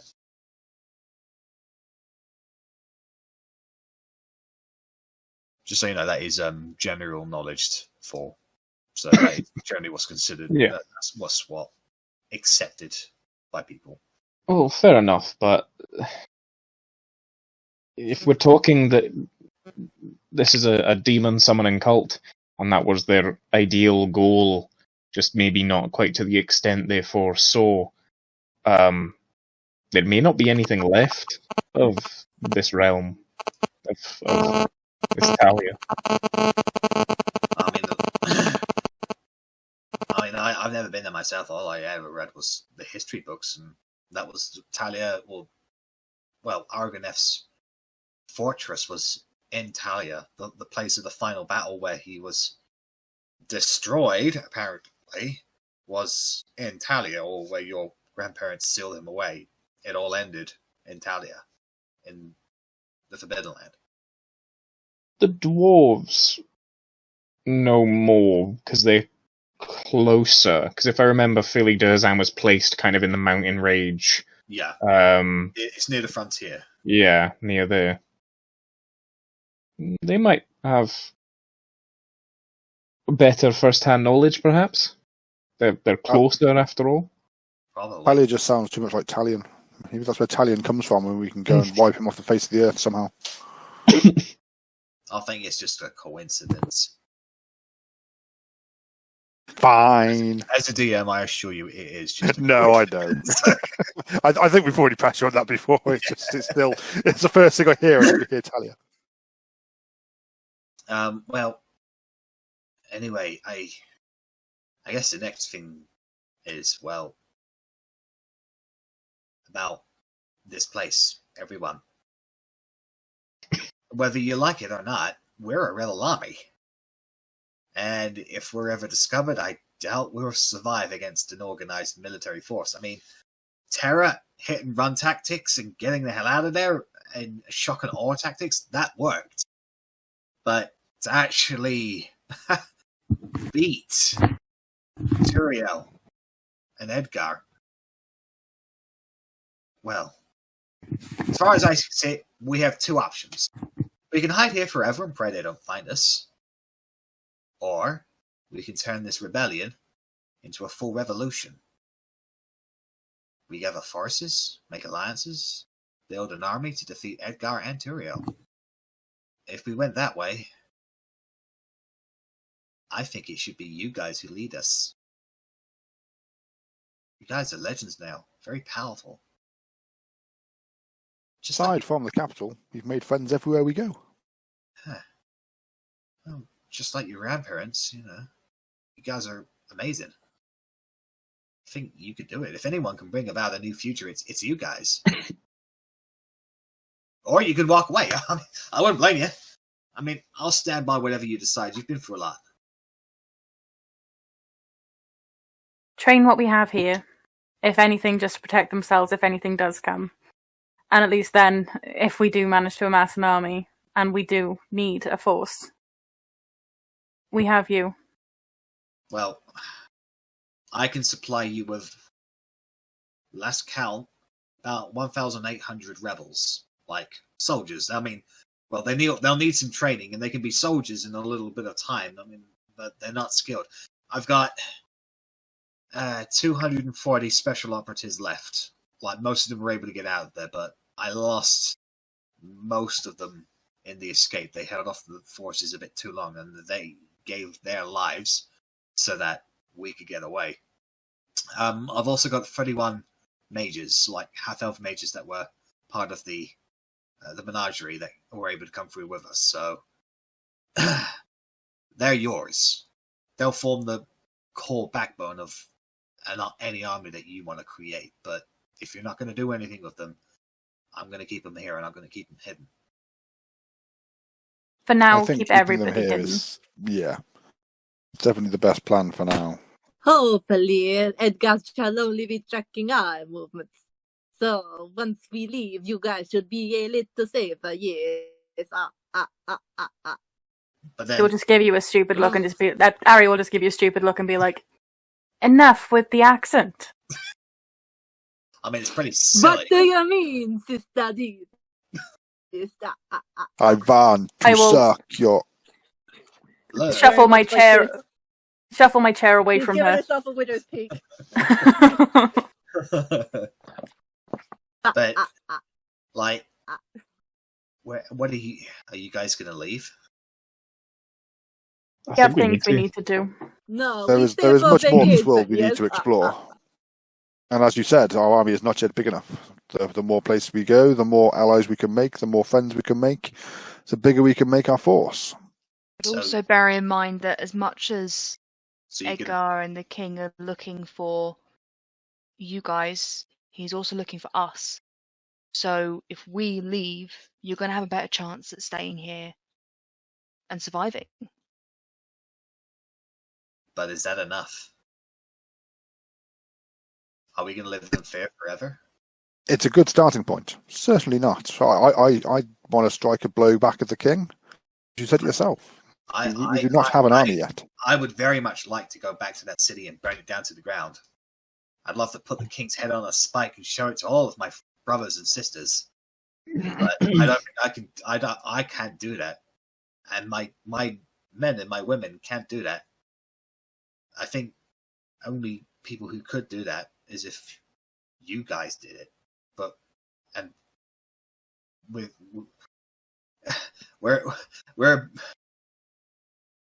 passionate, but we're not a real army. And we appreciate that. But at the end of the day, what we're trying to say is that you need to survive. The half elves at the end of the day have gone through enough. They've seen enough terror and misery for one lifetime. If they want to make sure that their children don't see that same kind of terror and their children's children, then we're going to aim to do something about it. But we need to set ourselves clear objectives.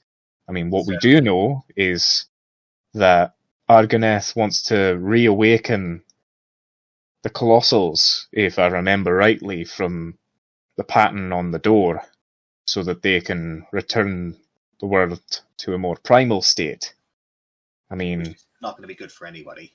No, exactly. If you wipe out all life, chances are there's not a whole lot left. But, I mean, if he wants to be the lord of an Ashen kingdom, then that's what he'll be.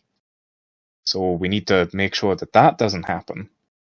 If we aim to push on and fight in Jarstrakai and the land surrounding it, we need to realize that, well, it's currently a giant dragon's lair. And we'll probably need to deal with Aurora at some point.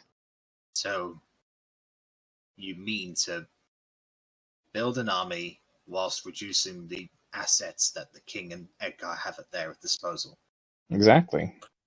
At the end of the day, in terms of numbers, we're purely a guerrilla force. We can't take their army head on. All we can do is chop off fingers and toes.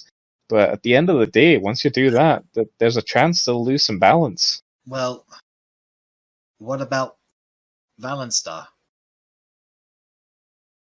As far as we're aware, he's still at Greenfold. At this point, Arri is going to go and get some books. And in each book, she's going to do a weird sort of symbol. And she'll say, as we go around, I'll give these to each of the people that we want to send here. And at least if they give you this book, you know where this symbol is, you know what this symbol is, you'll know that they're safe. If we come across Valenstar, we'll send him here. But that's all we can do. Right now, we're not ready. And you know we're not ready. Not only that, but we need to be sure that whoever we're sending here isn't going to do us over. I mean, we've all learnt the mistake of having someone that was not one of our own in the party.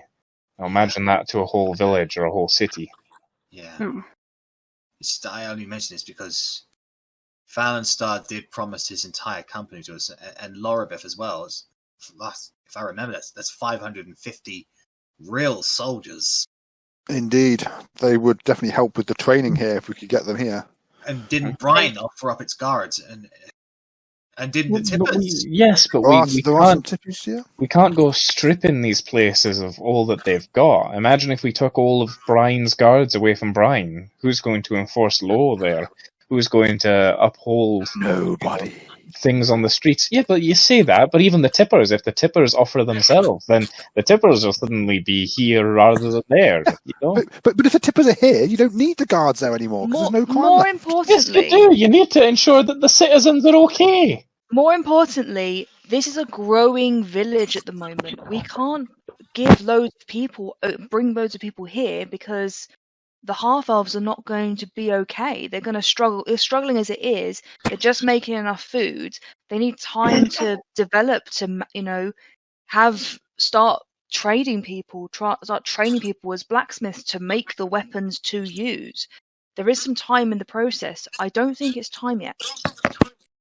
So, we need to prepare and we need to get the words out. We need to... Well, I'll be here looking after my people. That's my job. I mean, obviously, if you ever go out on, very dangerous adventures, I'm more than happy to be there with you. But at the end of the day, my responsibility is to my people.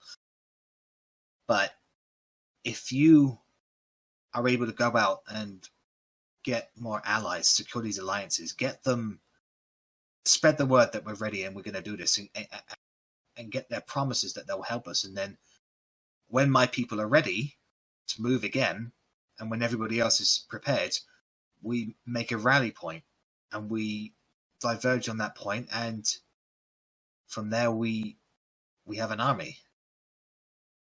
Aye. That does indeed sound like a plan.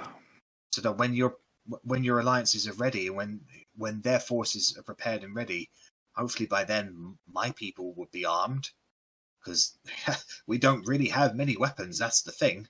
But in that time, we can arm ourselves, we can train, and we can prepare. And then you send the word, and then I'll march out the fighting forces that we have, and we would convene somewhere. And then from there, I guess we're at war.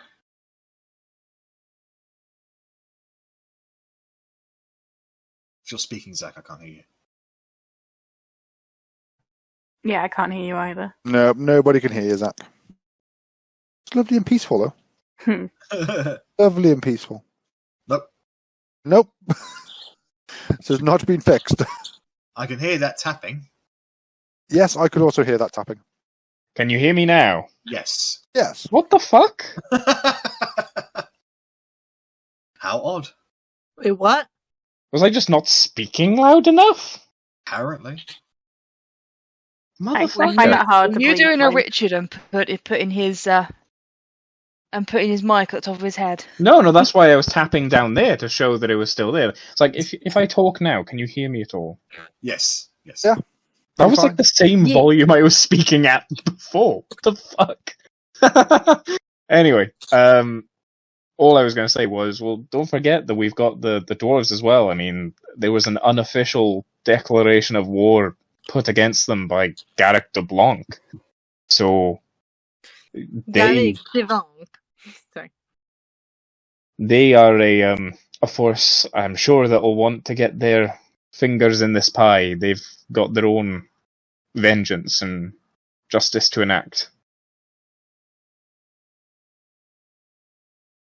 Are there any other allies that can be called upon? Can you think of anybody? I mean, what do we think of those in Meltokio? Otti, you found out that they don't really have a good relationship with the Kingdom of Windward, no? There's the orcs inside the ice caves as well that may have tribes outside that could gather if we help them out. I mean, some of the best, just going back to Maltokio, sorry. Some of the best armies come out of Maltokio, and you know, with the monastery being there, with the monks, I think that's correct.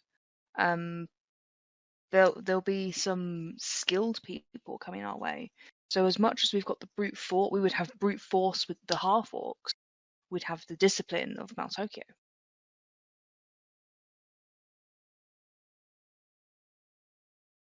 I think Also, the weren't best the thing orcs we like starving and not strong? Aye, they were eating bugbears. It was Yeah, I kind mean, of but weird. so were the half elves yesterday. This is a new start for everybody. We're going to improve everybody's lives. We're not marching off to war in a week. It's just if we can get them free of the ice caves, free. What about so when we met the good old centaur guy at the first life tree, he said there was other centaurs. There were centaur. I think he used the word camps.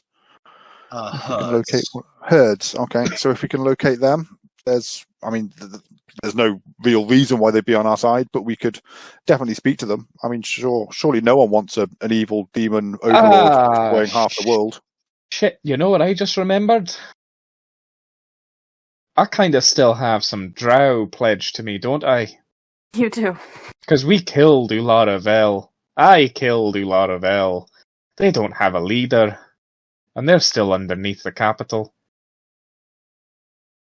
Oh. Seems like a good place to start. What? As in, they're already underneath it. They can just come straight up and go, I've got to boom. say, from last time we met them, last thing we saw of them, they didn't like us very much. No, They they were were going they were chasing the stone giant. Oh, I apologize. I thought they were chasing. They were chasing us. No, they were chasing the stone giant, but you didn't want to get caught up in it. So you left what was his bloody We name? abandoned him. Guam. Root Guam. Oh, We I did try think- and get him through the thing. I think Verity was trying to, not wild shape, whatever the thing is, polymorph him. Yeah. But he wouldn't agree to it. Yeah, So, he didn't know what was okay. happening, so he resisted it and he won. So, kind of his own fault. Oh, In a okay. very, not really sort of way. So at some point we're probably going to have to go back to them. They probably don't have any kind of tempering hand. I expect them to be full-on cult by the time we go back to the Drow. Fuck. He knows how to deal with them, though. Yeah, but I can't let him have 2 lots of elven cults, you understand? What would you prefer them to worship? I could have the second elven cult. No. Absolutely not. You'll I just know turn we- Someone as bad as Loic. Yes, you'll just turn them into the Tippers 2.0, but this time Drow.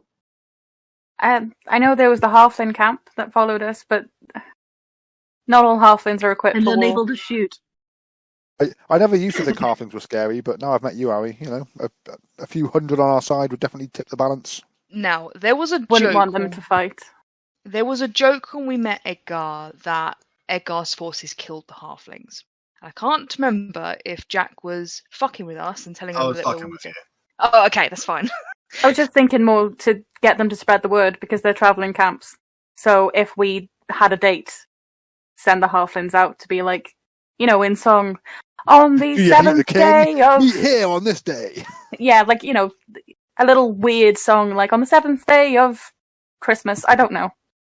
Something weird. Just be like, this is where we're meeting. This is the time. This is the day. But something that's not, you know, as much as like everybody be here at this time exactly, because that would be to enemies and stuff. Because yeah, halflings are more musical drunkards. I am a weird one. They make really good meals though, which can make all the difference, you know, in like a war of attrition. Again, completely unlike me. I eat berries. You make berries. One good berry every day. I do make berries too. I haven't been able to Is that just a halfling thing? Or is that something just you can do? I imagine, like, considering there is a human over there that can also do it, points to the big barbarian over there, just like... Handful of berries, like... She's special. She's very special with berry juice all over her face right now. And she's just looking all bloated and like, oh. There's a lot.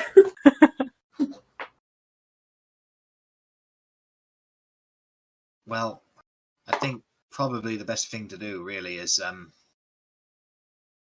we have to look everywhere. We have to maybe even in other countries, maybe even in other realms. Anyone we can think of that would want to fight Argonef is, you know, probably has good reason to be on our side. The I'm only sure it is best for us to focus on that we can visit for now and expand our sources later. What I'm going to do is I'm going to speak with that Estuan fella because he's really good at figuring things out and knowing things that people should know. And I'm going to send out a few more half-elf spies, and I'm just going to try and get some information on basically where our foes' armies are, where their main strengths are, and where their weaknesses are. We have no information on anything at the moment. That is a thing. If you are able to find people who could potentially help the cause afterwards, when we have done rallying the people we know so far, we can go to them and try to rally them. But if we just think about everybody now and try to do everybody now, You're right. we You're will right. just overwhelm ourselves. That's really wise of you, Verity. Sounds like an awesome gangbang, though. Just saying, do everybody now. Right, well, you heard That that, is- guys. Everybody take your clothes off. Wait, what? Again. Well, hopefully more pleasurable than your last experience, Korgrin. Less Sometimes poison you this just don't time. get it. Yeah, you just don't get enough attention. Sometimes you get too much. Sometimes it's the wrong kind. You know. I'm siding with Verity on this one. I think we should just focus on one thing at a time. At the end of the day, we're just one group of people. That's all we can do. Is just Who pissed off like the most powerfulest man, two most powerfulest men in the entire country, and you got probably the demon of annihilation and end days like after your blood. To be fair, all we did was be born, so... we've killed his priests and we've killed Edgar's forces before. The king's mad. He's batshit crazy. You know how much sense is going on up in that noggin of his. Yeah, and he's leading us. Well, leading this country. I don't know about you, but I got some issues with that. Sounds a lot like the an ancient dwarven ruler that made war with the sea. You gotta tell me that over a drink. Well, let's sleep on it for now, and then tomorrow we'll. I guess you guys will be off to go do whatever it is you gotta do. Were you going to say anything, Otti? Just before I cut in, sorry. I think we just have to do this strategically so that if, for example, Edgar decides that he's going to ride in the morning and he's going to go to this place, we need to make sure we're one step ahead of him, that we've either been there or we're not planning to go there for a while. Because for all he, did Talion was there when they went to Patai, weren't they? Yes. Or Patty. Patty. Burger Patty. Just remember him as Patty, I'm never going to remember his Patty. In theory, that is after the knights in the capital. That is the next strongest force because of the training and stuff they do there. It's going to be a race to get there. That would be a reasonable assessment, yes. Based on the book, I think I did the history check as well. So if we don't get there quick, and he goes to the capital, and for some strange reason, Patty sides with the capital, probably won't happen. But if it does, we are fucked. We are literally fucked. You won't need to make a roll for this. A fair assessment on this is that because Melody found out of Patty's connection with Eleanor, by extension, that means Edgar is aware of Patty's extension with Eleanor, and by extension, Patty's extension with you. He's related, but he's not blood related, and that's why I'm like, if we need an ally more than ever, it's gonna have to be him.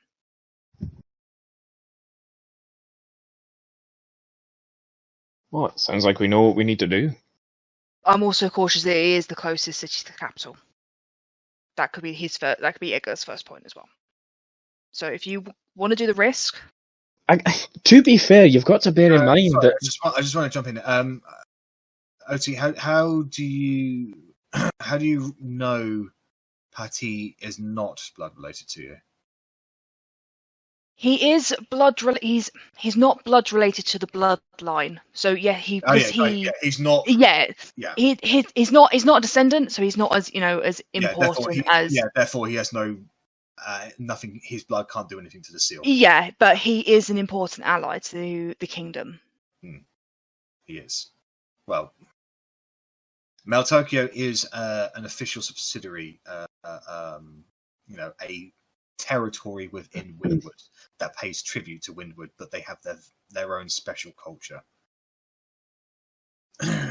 So, Otti, you would definitely know that Edgar, at least, is very much aware of any possible connection you would have with Patty.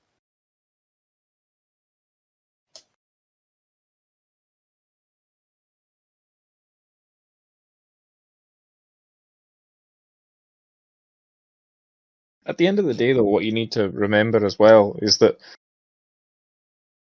we did kind of scorch earth tactic our way out of Giles Drakai. That was a lot of shit got blown up, so I don't just racists are against my people. Nothing was lost. I get Not the everyone feeling was a racist, Loic. Aye. Not all humans are bad, and by saying all humans are bad, that makes you guess what? I'm not saying all humans are bad. I'm just saying we blew up the ones that did nothing to help my people. You said yourself that you did not target military places, you just targeted where they would have the most damage. And I understand the reasoning, and I'm not saying you were wrong. We needed to get the people out. But there needs to be more targeted attacks, because You don't win over the entire capital by murdering half of them. You murder 5% of them and convince the other 95% that you're the right side to be on. Well, I didn't think of that at the time. So I understand it was a accept last desperation move, and I don't regret you doing it. I'm glad I'll you're out. accept my responsibility in admitting that at least the population of Jareth probably out for half-elven blood at the moment. And I'll put my hand up and say, that's my doing. Okay, and we're in agreement on that, but what I'm saying is that there was a lot of damage, a lot of destruction. You can't mobilize an army through streets filled with rubble. You can't march out of a city through alleyways and back entrances. No, They're going to be spending some time just cleaning up, just so they can get out. We got the Jurassians and the Jucanites. We didn't get the army. The army is currently engaged with the Frost Giants, or at least stationed out that way. We were lucky in the fact that they didn't have a real military presence in the city. And there's also Garrick de Blanc, if he goes there. So it might not be, not be the official army of the king who goes there, who comes after us. It might be a little subsection. We have to be aware of that. Oh no, I know. I'm just saying it could be a lot worse. We've got some leniency. We've got some days, I think. And last we know, Garrick was off doing his own thing anyway. We know he's probably out in Vorod kind of direction because, well, that's where they attack the dwarves. That's where I'm pretty sure they've taken my father. And at the same time, that's kind of just eastwards is generally... No, sorry, westwards is generally kind of demon territory. So they seem to like it over there. Could probably get a lot of allies from over there. Probably. Well, right, so let's just take a step back and just say, so in overall view, the main things that we're dealing with, that we're aware of, are the royal armies, the demon armies, and the dragons. Well, at least the white dragons. How did we find out about Garrick going through it? That was it. You found out about Garrick because... that was the guy outside of the ice caves, wasn't it? You found out about Garrick going to No Man's Isle because Edgar told you. Fair. And whether or not he was telling the truth or not, who knows? I mean, if you could have a giant, the biggest red dragon on your side, I think that'd probably do a lot of favors. You've got the biggest white, and now you've got the biggest red. Kind of ropey territory. Does sound like that they're setting up for invasions of other countries, doesn't it? Sounds like they're amassing power, and that's what we don't want. So, Do you think Reichstag could get any more of... surely he's got to know where the dragons. Could he get some in our favour? Well, he's resting at the moment. Go see He'll him need to tomorrow. rest for a fair bit longer, I imagine. But once Yeah, he's done with that... Well, let's call it an evening. Let's all go get some sleep. And you guys can make your decisions on what you're going to do tomorrow. I know what I'm going to do. I am going to train my people and be ready for this army that you're going to build. On that topic, I'll give you these then, because you're going to need to fit an army. I'm not expecting you to fit an army into just this, but it helps to be able to reverse engineer sometimes, I'll give him the chain shirt that I still have in my inventory. Yep. A standard warhammer, which was mine, and a standard morning star.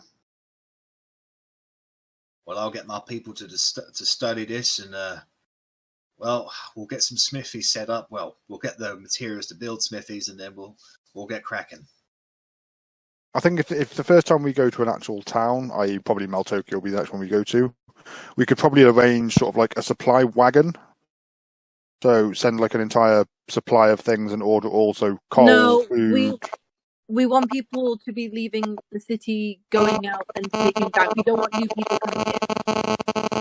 We wouldn't have to go to the city though. We could arrange a meeting point. We don't want other people to associate. I think it's safer to send people from the sanctuary to other places and then have them bring it back. You've I got to suppose with establish the as well teleportation that circle, we could do that shit anyway. Yeah, That would just be remember easy enough to do. how the barrier works is that people on the inside need to give invitations to people on the outside. Mm. Like they need to physically bring them in. well, And not it only just takes Okay. Edgar finding one of those other people, kidnapping them, forcing them to invite him in. Yeah. Well, I mean, that would happen if we send people from the sanctuary outside. We could just They're find one more of them and likely to be kidnap them. cautious because they know the dangers of people. My, Like, my I'm assuming people operatives are very well outside trained in that posts regard. outside the capital aren't Okay. as aware. you also need to understand Okay. that big convoys of deliveries, etc., are going to rouse suspicion. All you need is, where are you taking this? Oh, I don't actually know. Somewhere up in the mountains. You know, it points a direction that needn't be pointed. I'm just not sure how a few individuals would manage to get supplies for that whole Kunk, sanctuary. kunk, kunk, kunk. There's a knock on the door. Come in. Idiot. Ah. Can I come in? If that is that pathetic halfling boy, I will suck his blood. Ah, ah, ah. No. Yeah, come in. So the door opens up, and a creature walks in that you have never ever seen before. He has got a red jacket on with a white tunic, some buttons. He's got a relatively long beard, sort of sideburns as well, slick back brown hair. He's probably as tall as Verity, maybe Korgrin. Two very defining features. He's got extremely long horns on his head that poke backwards, and he has got feet of goat. Like he's got hoofs and a furry bottom. I am inciting this creature. Yeah. Ah, ah, ah. This He's is satyr. this is a satyr. Well, thanks very much for letting me in. How's everybody doing? Just to be specific, because I don't know if it came across or not, I was like, do not let that gross halfling creature in if it's him, because I thought it would be the halfling guy by the sounds of it. No, it's not. So I did not invite him. I invited the satyr in, though. I invited whoever knocked on the door. Rennas, why would you do that? It's not the halfling guy! Well, Someone knocks on the door, you invite them in. Hello, what can we do for you? well, my name's Wenlin, and I've been summoned by Ophelia to be an aide within your keep. I am at your beck and call. Now, Ophelia hopes that you will accept me as a bribe to allow her passes to see you tomorrow. That's incredibly specific, and I suppose thank you for divulging that. Well, that's what she told me to say. Oh, I you have also to assist did here? roll an You wanna insight speak to to make Louis? sure this guy's on the up and up. Sorry, there were too many people speaking there. What do you... Sorry. I did So- roll an insight to see if this guy is on the up and up. He seems genuinely upbeat, happy, honest. Like, It's him. She wants him to go. Oh, fuck, Jesus. I do not appreciate his cheery disposition. Meh. I really I'm like not your hair. That widow's pig's really growing for you. Bella's upset that she didn't get a hair compliment. Fucking, I hate him. Fuck him. Fuck him. Get rid of him. Fucking I'm hate not sure him. why Ophelia thinks that Ophelia has to bribe us to come see us. I mean, Oh, you did know. this fine lady do your hair, madam? Because she looks like she knows exactly what she's doing. Too late. Oh, she's so bitter. Once you get on the wrong side of Bella, that's it. I mean, I've seen colours before, but pal, are you sure you didn't get your hair from the Fey realm? Don't you try to pedal back. I already despise you. Well, that is a shame, but I'm here at your beck and call. Now, lots of people have come along to try and see you guys, but you've been turned away by the guards. So I'm going to be getting some notes together, and I'll be giving you some missives probably tomorrow, just to let you know of all the people who want to come see you and why they want to see you. That sounds like a Loic job. I mean, Well done, Loic. You are now promoted to complaint department. Enjoy. Oh, it ain't complaints. I mean, I know that Ophelia's definitely hoping to come see you tomorrow. Actually, she's hoping to come see you, and he points towards Verity. Away with us. Yeah, she really wants to speak to you. No, yeah. I mean, I think we should happily meet Ophelia. She may have some useful information for us. At the end of the day, we're the people that brought this merry band of misfits together, so I think it should be us that really speaks to them. We're the glue holding this alliance together. Seriously. Well, don't you worry. Old Wanlin's going to help out. Know what Yay. Satan's doing. I haven't seen him the last 3 days. Who's doing, sorry? Sane. Sane has been blowing up a lot of rocks. Like, he's been selectively left alone because he doesn't seem very happy, but he seems content enough just to blow up parts of the mountain. He's getting minerals. Should probably speak to him about that, because that's probably not good. Well, I want you all to go have a proper night's rest. If you need anything at all, I shall bring you some drinks, I shall bring you some food, and I shall regale you with any kind of tale that you want to go to your little buddy dies. My door. I heard only my door from you, Arri. I'm locking my door. I'd like some mead and 0 tails, please. So, am I to understand that you have accepted the bribe? We have accepted the invitation, and you may also We have stay. neither accepted nor denied the bribe. Wonderful! I'll go tell him the good news. And he walks away. Rennas! I don't want this. No. You need to see the heads. They're powerful people that could have some useful information. Yes, the sage is annoying. Bribes! No. Yeah, I didn't accept the bribe. When we see Ophelia tomorrow, the first thing we can ask Ophelia is to get rid of the fucking satyr. There was Far too cheery, it doesn't fit in. Sorry to hurry things along, but I do need to finish in a few minutes because I got something at 10:30. Obviously, we spent a lot more time on the downtime than I originally thought we would. So No, that was cool. It was good, though. So you guys will all, go to bed tonight, except for Verity because she's weird. So you'll have your long rest.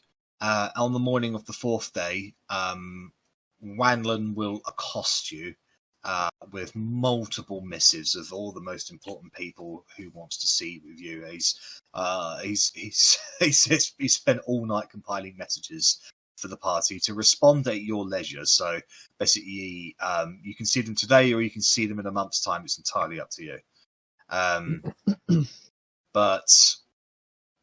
So basically, in order, Ophelia wants to know if she can have access to Verity's tower to continue her arcane research. She also wants to have a conversation with Verity. Let me make notes. Sane. So let me know when you want me to go on to the next one. Actually. Oh, are we answering them now? No, I was just writing them down, that was all, just so we've got them Oh, okay. actually written down. Ophelia wants access to a tower and speak to Verity. Yep. Sane. Sane wants to see Korgrin. Okay. And there's a specific note saying he won't take a no for an answer. Oh, kinky. Gatan has requested to see anybody from the party. Just either everyone or one person who just wants to see a representative of the leaders. Mm-hmm. Marriott de Blanc has requested an audience. She's not expecting anything, but there's a slight note here saying that she wants to thank someone in person for rescuing the children. Wait, Marriott de Blanc? Yeah, we established that ages ago, literally when we first met her. I It is Gareth's cut sister. out during that. Yeah, no, it's Gareth's sister. When we first met, we found that out. Yeah. But she doesn't seem to be evil, nor would she let me into Gareth's house. And nor does she think Garrick is either. She does, yeah, I was going to say, she also thinks Garrick isn't evil, so... Oh, no, Oh, yeah. sorry, my bad. I heard de Blanc and I was like, wait, my aunt has a French-sounding name. but that's Bonkier. So. Yeah, Bonkier. Bye-bye. Estuan has called for assistance in the grove. So anybody who wants to come and assist him in the grove is more than welcome to. Mm-hmm. The Mighty Elements has requested an audience with Rennas. Oh. Okay. Maybe have that with someone else present. It's a meeting I might not leave. But yeah, no, that's fine. You want me to, next one? Yeah, go for it. Dag Hammerholt has wishes to see Korgrin. There it is. So is fucking Token. I was like, should I talk to the bastard? No. The fucking No. grin. No. But fair. Right. Zathus has requests an audience with the whole party. Yep. That again seems fair. Mm-hmm. And Reichstag would like to see Otti and Bellatrix in his new resting place. He's an ordained minister. He's gonna marry y'all. So, I'd like to commission you. You're not wrong. Bring me my lay. But no, in terms of the last 3 days, because you're basically just starting out, those are all the requests that you guys have for now. As you all guys are basically in charge of this place, leaders, heroes, you answer these when you want to. There's not really a time limit on them. Can we quickly do one more thing before we wrap up tonight, which I think is kind of important? I've got 4 minutes. We would like to bury Melody by the bottom of the tree. I'll not laugh about the body in the bag. Give me a week to prepare something, because I think Melody deserves something more than a brief gloss over. Yeah, that's the plan, is to kind of bury Melody at the bottom of the tree. Well then, if that's the case, with all of these, shall sing a beautiful hymn. with this enthusiastic satyr giving you all of these messages, and you find a little bit overwhelmed, Bellatrix and Otti definitely don't pay much attention, for you know what is on your mind and what needs to be done this morning. And that is where we're going to leave it tonight, guys.